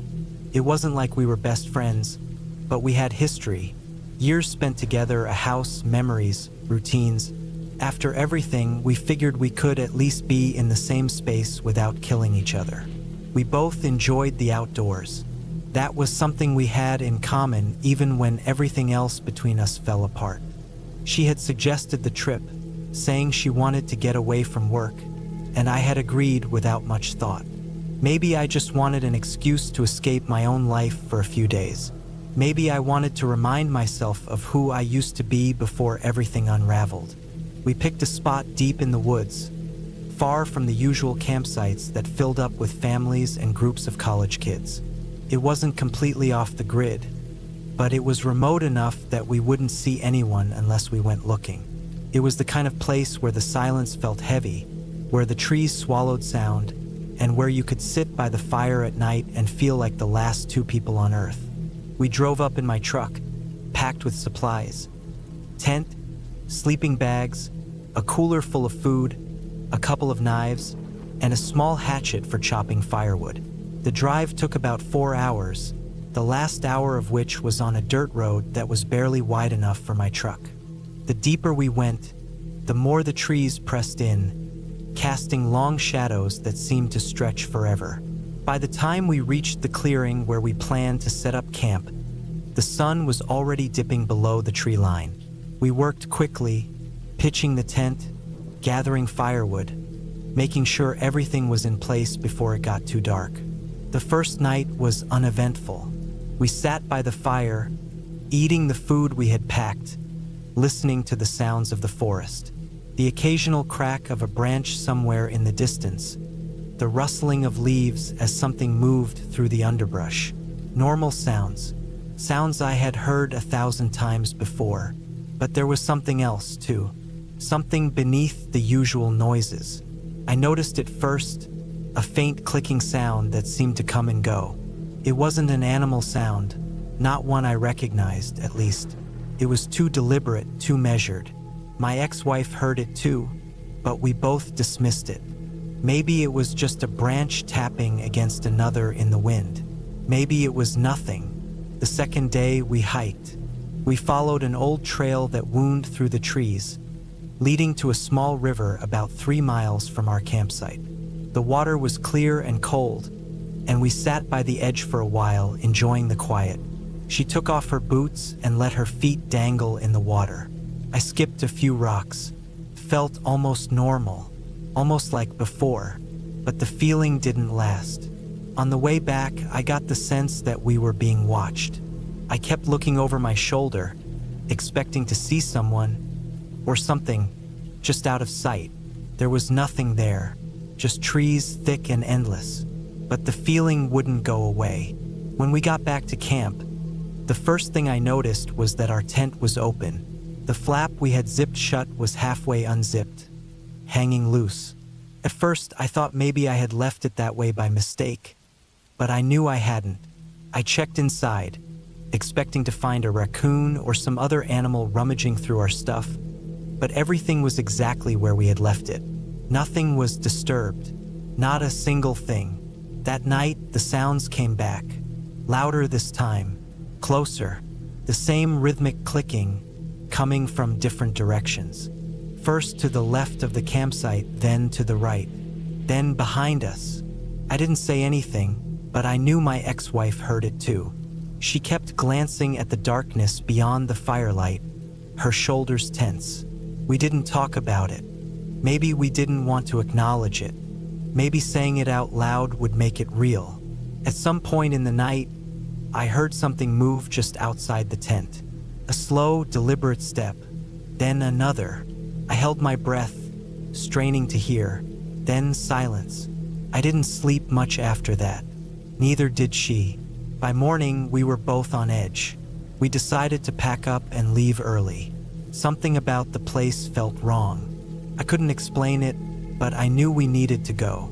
As we loaded the truck, I noticed something in the dirt near the tent. Footprints, not ours.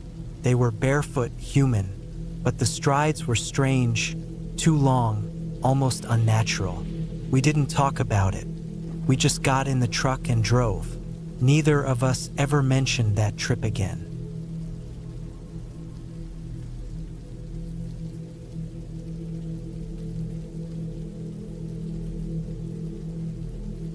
The air in the Amazon was thick, hot, and heavy with moisture. Every breath felt like I was pulling in steam. The sun barely cut through the dense canopy above, leaving us in a world of endless green. Even with all the buzzing insects and distant cries of unseen animals, the jungle had an unsettling silence to it. I was part of a small group of campers who had decided to take a trip deep into the rainforest. There were 5 of us in total: me, David, Marcus, Ryan, and Luke. We had flown into Manaus, hired a local guide, and traveled by boat for nearly a day before being dropped off miles away from any sign of civilization. The plan was simple: camp for a week, explore, and make it back with stories to tell. At first, everything was exactly how I imagined it would be. The jungle was wild and beautiful, thick vines hanging from towering trees, bright-colored birds flitting through the leaves, and the constant hum of life everywhere. But as the days passed, things started to feel off. We noticed small things at first, little details that didn't add up. Our supplies seemed to be shifting around when no one had touched them. One morning, Ryan's backpack was sitting 3 feet away from where he had left it the night before. Another time, Marcus swore he had packed an extra bottle of water, but it was just gone. We chalked it up to forgetfulness and moved on. Then we found the footprints. They were deep in the mud, half covered by fallen leaves, and clearly not from any of us. Barefoot, human, but something about them wasn't right.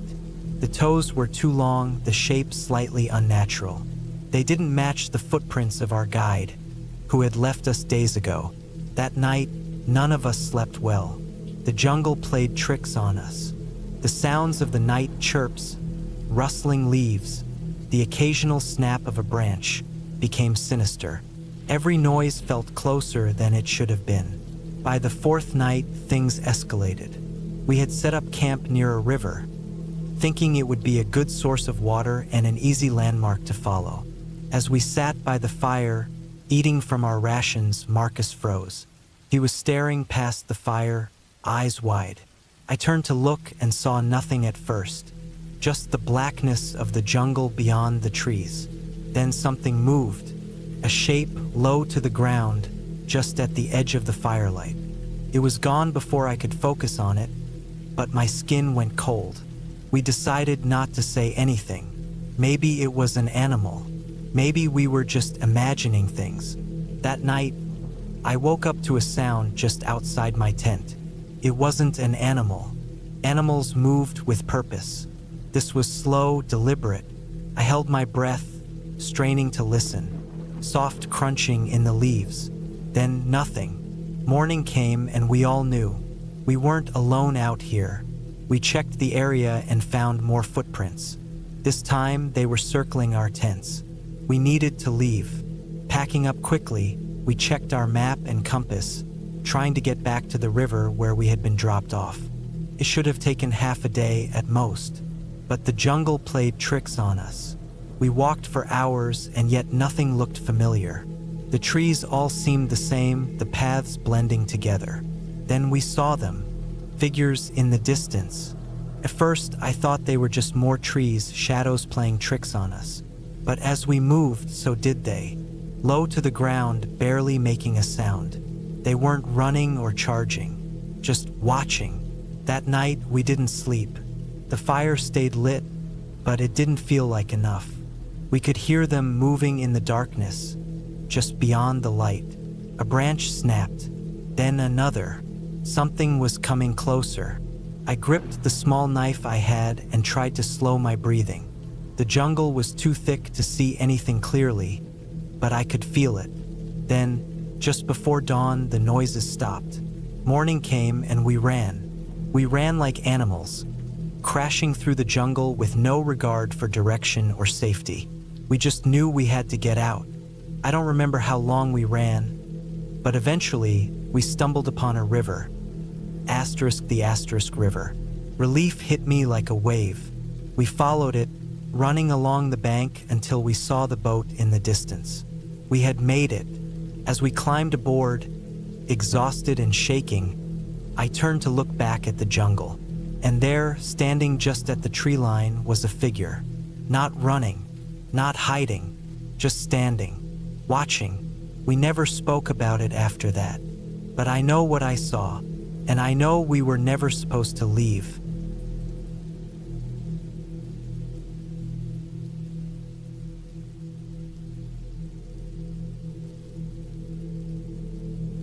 I had planned this trip for months. A solo camping and hiking trip deep in the wilderness, away from people, away from the noise of life. I wanted quiet, peace, just me and nature. It wasn't my first time camping alone, but I had never gone this deep before.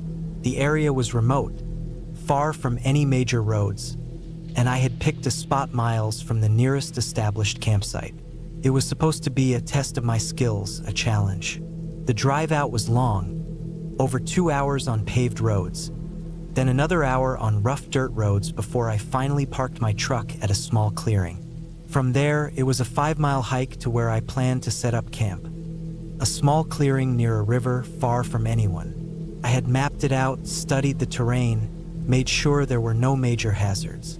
Everything seemed perfect. The hike in was peaceful. The sun was out, and the air smelled fresh, a mix of pine and damp earth. Birds chirped, and the wind rustled through the trees. I took my time, stopping every now and then to rest and take in the view. It was perfect, exactly what I needed. By the time I reached the clearing, the sun was starting to dip lower in the sky. I set up my tent, started a small fire, and cooked some food. As the sun disappeared behind the trees, the temperature dropped quickly. The sounds of the forest changed too. The birds went quiet, replaced by the occasional crack of branches in the distance, the rustling of leaves as the wind picked up. It was peaceful, but I felt that familiar tension that always comes with being alone in the woods at night. I wasn't scared, just aware. I sat by the fire for a while, staring into the flames, listening to the distant sound of running water from the river. Everything was fine, normal. But then, somewhere out in the dark, I heard something. A sharp snap, a branch breaking. It wasn't the wind, and it wasn't an animal. It was deliberate, a single loud crack. I froze, listening. The fire crackled beside me, but otherwise, everything was silent. I stared into the darkness, trying to see past the flickering light. Nothing. I shook it off. Could have been anything. A tree settling, a branch finally giving in under its own weight. I wasn't about to get worked up over something so small. I forced myself to relax, finished my food, and crawled into my tent. The night passed without incident. I woke up early, stretched, and made some coffee over the fire. The unease from the night before was gone, replaced by the excitement of the day ahead. I had planned a long hike up to a ridge that overlooked the valley. It was about 7 miles there and back. Not an easy hike, but nothing I couldn't handle. I packed a small bag with food, water, a knife, and my GPS. I made sure to mark my campsite's location before heading out. The trail was tough, steep in some places and overgrown in others, but I made good progress. After a few hours, I reached the ridge and took in the view. The valley stretched out below, endless trees in every direction. No signs of people, no roads, no towns. Just pure wilderness. I ate my lunch, enjoyed the silence, and then started heading back. I was about halfway down when I saw it. Footprints. Not mine. They were fresh, pressed deep into the soft dirt, and they were heading in the same direction as me, toward my campsite. My heart started pounding. I crouched down, studying them. They were big boot prints, and whoever left them had come this way recently. I looked around, scanning the trees. No one, no movement, just the whisper of the wind through the branches. I tried to stay calm. Maybe it was another hiker, someone else out here enjoying the wilderness. But I knew that wasn't right. There were no other cars where I parked, no other trails leading out here. Whoever it was, they hadn't come from the road. They had been out here already. I picked up my pace, moving quickly but carefully.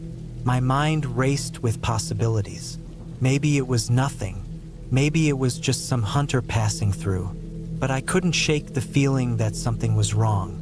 As I got closer to my campsite, my stomach twisted into knots. The footprints didn't stop. They kept going, straight to my tent. I crouched behind a tree, staring at my campsite from a distance. My tent was still there, my fire pit undisturbed. But something felt off. I scanned the area, heart pounding. Nothing moved. I waited for what felt like an eternity, watching, listening. Still nothing. Finally, I stepped out, moving slowly, carefully. The silence was overwhelming. I unzipped my tent and looked inside. Everything was as I left it. My sleeping bag, my gear untouched. I checked my food supply. Nothing missing. But then I noticed it. The firewood. I had left a neat pile stacked beside the fire pit. Now it was scattered. Not like an animal had gotten into it, but like someone had kicked through it, deliberately knocking it over. That was it. That was the moment I knew I wasn't alone. Someone had been here, watching me. I grabbed my knife and stood still, listening. The woods were quiet. Too quiet. I packed up my essentials, GPS, flashlight, water, just in case. Then, just as I was about to make a decision, I heard it again, a branch snapping, closer this time. I turned, scanning the trees. Nothing, but I knew someone was out there, someone who didn't want to be seen. I grabbed my pack and started walking, fast but not running. I had my GPS. I could make it back to my truck before dark if I moved quickly. I kept my knife in my hand the whole way. Every so often, I stopped to listen. More snapping branches, more rustling. Whoever it was, they were following me. I picked up the pace. My legs burned, but I didn't stop. Couldn't. I was maybe a mile from my truck when I heard something that sent ice through my veins. Footsteps. Fast, heavy footsteps coming from behind me. I ran. I ran faster than I ever had in my life. The ground blurred beneath me, my breath coming in ragged gasps. The footsteps pounded behind me, getting closer. Then silence. I risked a glance over my shoulder. Nothing, but I didn't stop. I kept going, pushing through the burning in my legs, my chest. When I finally saw my truck, I almost collapsed from relief. I reached it, threw the door open, and locked it behind me. My hands shook as I started the engine. My headlights cut through the trees, but there was nothing there. I didn't wait. I peeled out of that clearing, dirt kicking up behind me. As I sped down the road, I kept checking my mirrors, half expecting to see something chasing me. But the road stayed empty. I didn't stop driving until I hit the main highway. I never found out who it was. I never went back.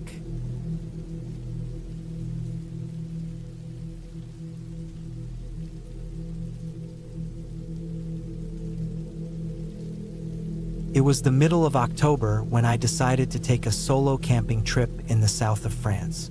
I'd been working non-stop for months, stuck in a routine that was slowly wearing me down. I needed the break, the kind where you get away from everything. No phone, no work emails, just the quiet of nature. I had always loved the outdoors, and I figured a few nights out in the wilderness would do me good. I chose a spot in the Pyrenees, a remote area far from any major roads or towns. It was the kind of place where you could walk for hours without seeing another person. The campsite I picked was deep in the forest, just near a small clearing with a stream running close by. It was perfect, far enough from the main trails to avoid other campers, but not so isolated that I couldn't find my way back. I parked my car at the closest access point, a dirt path that led into the woods, and hiked about 2 hours before setting up camp. By the time I got there, the sun was already dipping below the trees. The air was crisp, and the scent of pine and damp earth filled my lungs.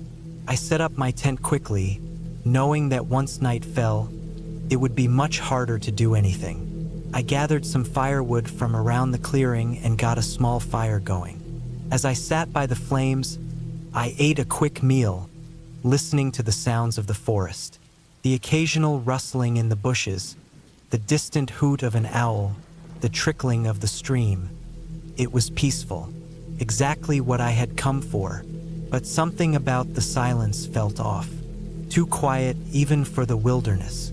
I brushed it off, convincing myself I was just overthinking things. As the night deepened, the temperature dropped. I pulled my jacket tighter around me and fed the fire a few more logs. It was then that I heard it, a snap of a twig somewhere in the darkness behind me. My entire body went still. It wasn't the sound of a small animal. It was deliberate, like the careful step of something or someone moving through the trees. I turned my head slowly, eyes scanning the treeline. The firelight didn't reach far enough to see anything beyond a few meters. I listened, heart pounding in my ears. Nothing, just the wind moving through the branches. Trying to shake off the unease, I told myself it was probably just a deer or a fox. But the feeling in my gut told me otherwise. Animals didn't move like that, not so deliberately. I stayed by the fire for another hour, forcing myself to stay awake. But the exhaustion of the day started to take over. I crawled into my tent, zipping it up tightly. The thin fabric didn't feel like much protection, but it was better than nothing. I lay there listening. Every rustle of leaves, every creak of the trees, every distant sound made my mind race. Then I heard it again, closer this time, a slow, deliberate crunch of footsteps moving through the leaves outside my tent. I held my breath. My heart pounded so hard I thought whoever or whatever was out there might hear it. I reached for the knife I always carried when camping, gripping it tightly. The footsteps stopped just outside. I could feel the weight of something shifting near the entrance of my tent. The fabric barely moved, but I knew something was there. I stayed completely still, waiting. Minutes passed.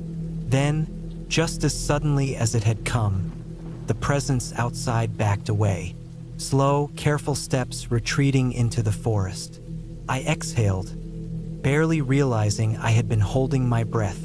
I lay there for what felt like an eternity, waiting for it to return. But it didn't. Eventually, exhaustion won over fear, and at some point, I drifted off into an uneasy sleep. I woke just before dawn, the first light of morning filtering through the fabric of my tent. I unzipped it carefully, stepping out into the cold morning air. The fire had burned down to embers, and the ground around my tent was undisturbed, except for a single set of footprints leading away from where I had heard the noises in the night. They weren't mine. I followed them a few meters into the woods before stopping. They led deeper, disappearing into the trees. I wasn't about to find out where they ended. Packing up my things as quickly as I could, I hiked back to my car without stopping. I didn't look back.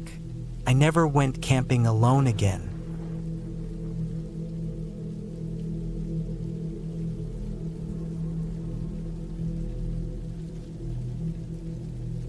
I don't know why I keep going back into the woods. Maybe it's habit. Maybe it's just what I know. I grew up in the mountains in a family that spent more time outside than in, and as an adult, I never lost that. I work in an office, I live in a city, but every chance I get, I find myself driving out, leaving behind the buildings and the crowds. The forest always felt like home. It always felt safe. That changed in 2019. It was late September. The leaves were turning, and the air had just started to carry that crispness that lets you know summer is really over. It was the perfect time for a solo camping trip, the kind I'd taken dozens of times before. I had a usual spot deep in the woods, about 2 hours from my house, far enough from any roads that I wouldn't hear anything but the wind in the trees and the occasional rustle of some small animal in the underbrush. I had always felt comfortable out there. I knew how to handle myself, how to start a fire, how to keep my food sealed away from animals, how to tell when something wasn't right. But I wasn't prepared for this. The drive was familiar, and I barely thought about it as I turned down old logging roads, following the twists and turns I had memorized over years of trips. By the time I parked, the sun was starting to dip behind the trees. I grabbed my pack and started hiking, moving deeper into the forest, the sound of my own boots on the dirt the only thing breaking the quiet. I found my usual clearing with no trouble, a flat patch of earth surrounded by thick trees, just big enough for my tent and a fire pit. I set up quickly, working through the routine with muscle memory. Tent up, firewood gathered, food hung from a tree in case of bears. Everything felt normal. I cooked dinner over the fire, ate while listening to the distant sound of an owl somewhere in the trees. It was peaceful, exactly what I had been looking for. Then, as I was cleaning up, something changed. The forest went silent. If you've spent enough time in the woods, you know that silence isn't normal. Even at night, you can usually hear something: crickets, wind, the rustle of leaves. But suddenly, there was nothing. I sat there, still, my hands frozen around my tin cup. The only sound was the crackling of my fire. I listened, straining my ears for any sign of movement, but there was nothing. Just that unnatural, heavy silence. And then I heard it. Footsteps. They were slow, deliberate, crunching on the leaves just beyond the firelight. I held my breath. I knew there were animals out here, deer, maybe a coyote, but something about the way those steps fell, the heavy, measured rhythm, made my skin crawl. I turned my head slowly, scanning the trees, but I couldn't see anything beyond the flickering edge of the firelight. I stood up. The steps stopped. For a long moment, I didn't move. Neither did whatever was out there. Then, just as I was convincing myself it was nothing, the sound started again. Closer this time. Something was watching me. I grabbed my flashlight and clicked it on, sweeping the beam through the trees. Nothing. Just branches, leaves, the empty forest. I exhaled slowly. Maybe I was just being paranoid. Maybe it had been a deer, startled by the light. I sat back down, but the feeling didn't go away. The silence still hung heavy in the air. My skin prickled. Every instinct I had screamed that something was wrong, but I forced myself to shake it off. I wasn't new to this. I had camped alone dozens of times. I wasn't going to let my imagination get the best of me. I banked the fire and crawled into my tent, zipping the flap tight. I lay there, listening, straining to hear past the quiet. But eventually, exhaustion won out, and I drifted into uneasy sleep. I don't know what time it was when I woke up, but the fire had burned down to embers, and the forest was still dark. And I wasn't alone. I knew it before I even opened my eyes. That feeling, that deep, instinctive sense of being watched, pressed down on me like a weight. I turned my head, heart pounding, and listened. There was something just outside my tent. Not an animal, not a bear or a coyote sniffing around. Something else. The footsteps were slow, careful, circling. Then a sound, a whisper. Not words, just a low, rasping murmur, like something trying to speak but not quite forming the sounds. I went cold. I didn't move, didn't even breathe. The whispering stopped, and then something pressed against the tent wall. A shape. I couldn't see it clearly, just the way the fabric pushed inward, the shadowy outline of something leaning in. It wasn't a hand. It wasn't a paw.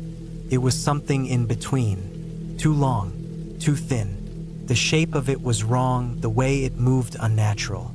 I wanted to run, but I couldn't. If I moved, it would hear me.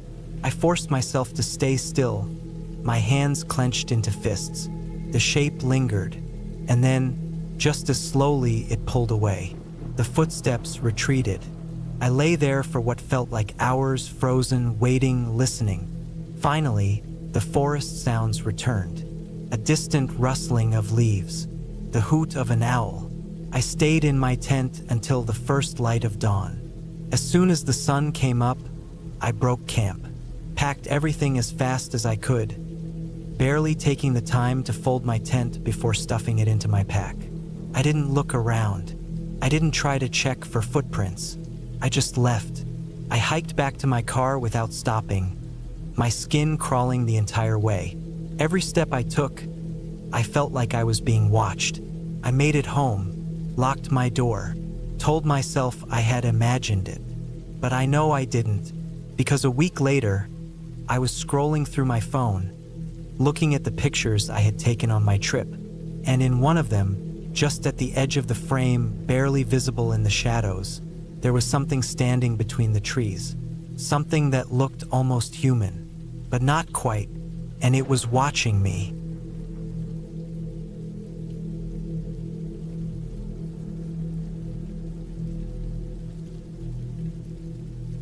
I never liked camping alone, but I did it anyway. I told myself it was for the peace, the quiet, the break from city life. The truth was, I wanted to prove to myself that I could, that I wasn't scared of being in the middle of nowhere with nothing but my own two hands to rely on. It was late autumn, and I had taken a week off work to drive up to a secluded camping spot in the mountains. I wasn't going to a national park or some designated campsite with marked trails and friendly rangers. No, I wanted real solitude. I had found a stretch of wilderness a few hours' drive from town. barely mentioned in any guidebooks, just an old logging road that led to the edge of a vast, untouched forest. The drive was rough. The road was barely more than a dirt path, overgrown in places and scattered with deep potholes from years of neglect. The last few miles were the worst. Branches scraped the sides of my truck, and at one point, I thought I had gotten stuck in the mud. I should have taken that as a sign to turn back. I didn't. By the time I found a clearing big enough to park and set up camp, the sun was already getting low. The trees stretched high all around me, their tops swaying gently in the wind, making a sound like distant whispers. I didn't see any footprints or signs that anyone had been here recently. That was good. That was what I wanted. I set up my tent, gathered some firewood, and started a small fire before the last light faded from the sky. I ate a simple meal, canned soup heated over the flames, then sat back in my camp chair, listening to the sounds of the forest. An owl hooted somewhere in the distance. Leaves rustled. A few crickets chirped. It was peaceful. I was alone, or at least I thought I was. The first strange thing happened around midnight. I had been lying in my sleeping bag, struggling to fall asleep. The ground was hard, the forest was too quiet, and my mind kept running through all the things that could go wrong. That was when I heard it, something moving outside my tent. It wasn't the wind. It wasn't just a rabbit or some small animal rustling through the leaves. It was slow, deliberate, heavy footsteps. I froze. My first thought was a bear, but bears didn't usually walk that way, and they didn't stop and stand still like whatever this was doing. I held my breath, listening. Silence. I stayed like that for what felt like an eternity, every muscle in my body tense. Eventually, I convinced myself I had imagined it. Maybe it had just been my own breathing, my heartbeat thudding in my ears. I rolled onto my side, closed my eyes. The moment I did, the footsteps started again. This time, they circled my tent. I didn't move, didn't breathe. I wanted to reach for my flashlight, my knife, anything, but I was too afraid. I listened as the steps moved slowly around my tent, the dry leaves crunching softly underfoot. Then, just as suddenly as they had started, they stopped. I waited. Nothing. I don't know how long I stayed awake, staring at the fabric of my tent, too scared to even move. But eventually, exhaustion won. I fell into a restless sleep. The next morning, I crawled out of my tent, stiff and sore from a night of bad sleep. The forest looked the same as it had the day before. Peaceful, normal, except for one thing. There were footprints in the dirt around my tent. Not animal tracks, not mine. Bare footprints. They were fresh, deep, clear, and they were everywhere. My stomach tightened. I looked around, scanning the trees, half expecting to see someone standing there, watching me. But there was no one. I told myself it must have been my imagination. Maybe I had left my tent at some point during the night, half asleep, and just didn't remember. It didn't make sense, but I needed it to. The alternative was worse. I spent the day trying to shake off the feeling of unease. I went for a long walk, trying to find a better camping spot, but everything felt wrong. The trees seemed too close together. The silence felt heavier. I couldn't explain it, but it felt like the forest itself was watching me. When I got back to camp, I decided I'd had enough. I would pack up first thing in the morning and leave. That night, I barely slept. And then the worst thing happened. Sometime in the middle of the night, I woke up to a sound. Breathing. It was right outside my tent. Not the wind. Not an animal. Human breathing. Slow. Steady. I didn't move. Didn't blink. My mind raced, trying to make sense of it. There shouldn't have been anyone out here. I was miles from the nearest road, deep in a part of the forest where no one went. The breathing continued. Then I heard something even worse. The zipper of my tent. It moved, a few inches, then stopped. I clutched my knife in my hand, heart pounding. The zipper moved again. Whoever it was, they were trying to get inside. I didn't think. I acted. I lunged forward, slamming my hand against the tent wall, screaming as loud as I could. The breathing stopped. For a second, everything was still. Then running. Heavy footsteps, crashing through the undergrowth, fading into the distance. I waited until I couldn't hear them anymore. Then I unzipped my tent and shined my flashlight outside. Nothing, but the footprints were there, fresh, deep, leading away from my tent, disappearing into the darkness. I didn't sleep the rest of the night. I sat by the fire with my knife in one hand, my flashlight in the other, waiting for the sun to rise. By morning, I had made my decision. I packed my gear in record time and got the hell out of there. The drive back was nerve-wracking. Every shadow between the trees looked like a figure standing there. I kept checking my mirrors, half expecting to see someone in the back seat. I didn't stop driving until I reached the highway. When I finally got home, I locked every door, every window. I didn't sleep for 2 days. I don't know who or what was out there in those woods, but I know this: I was not alone, and I will never go camping alone again.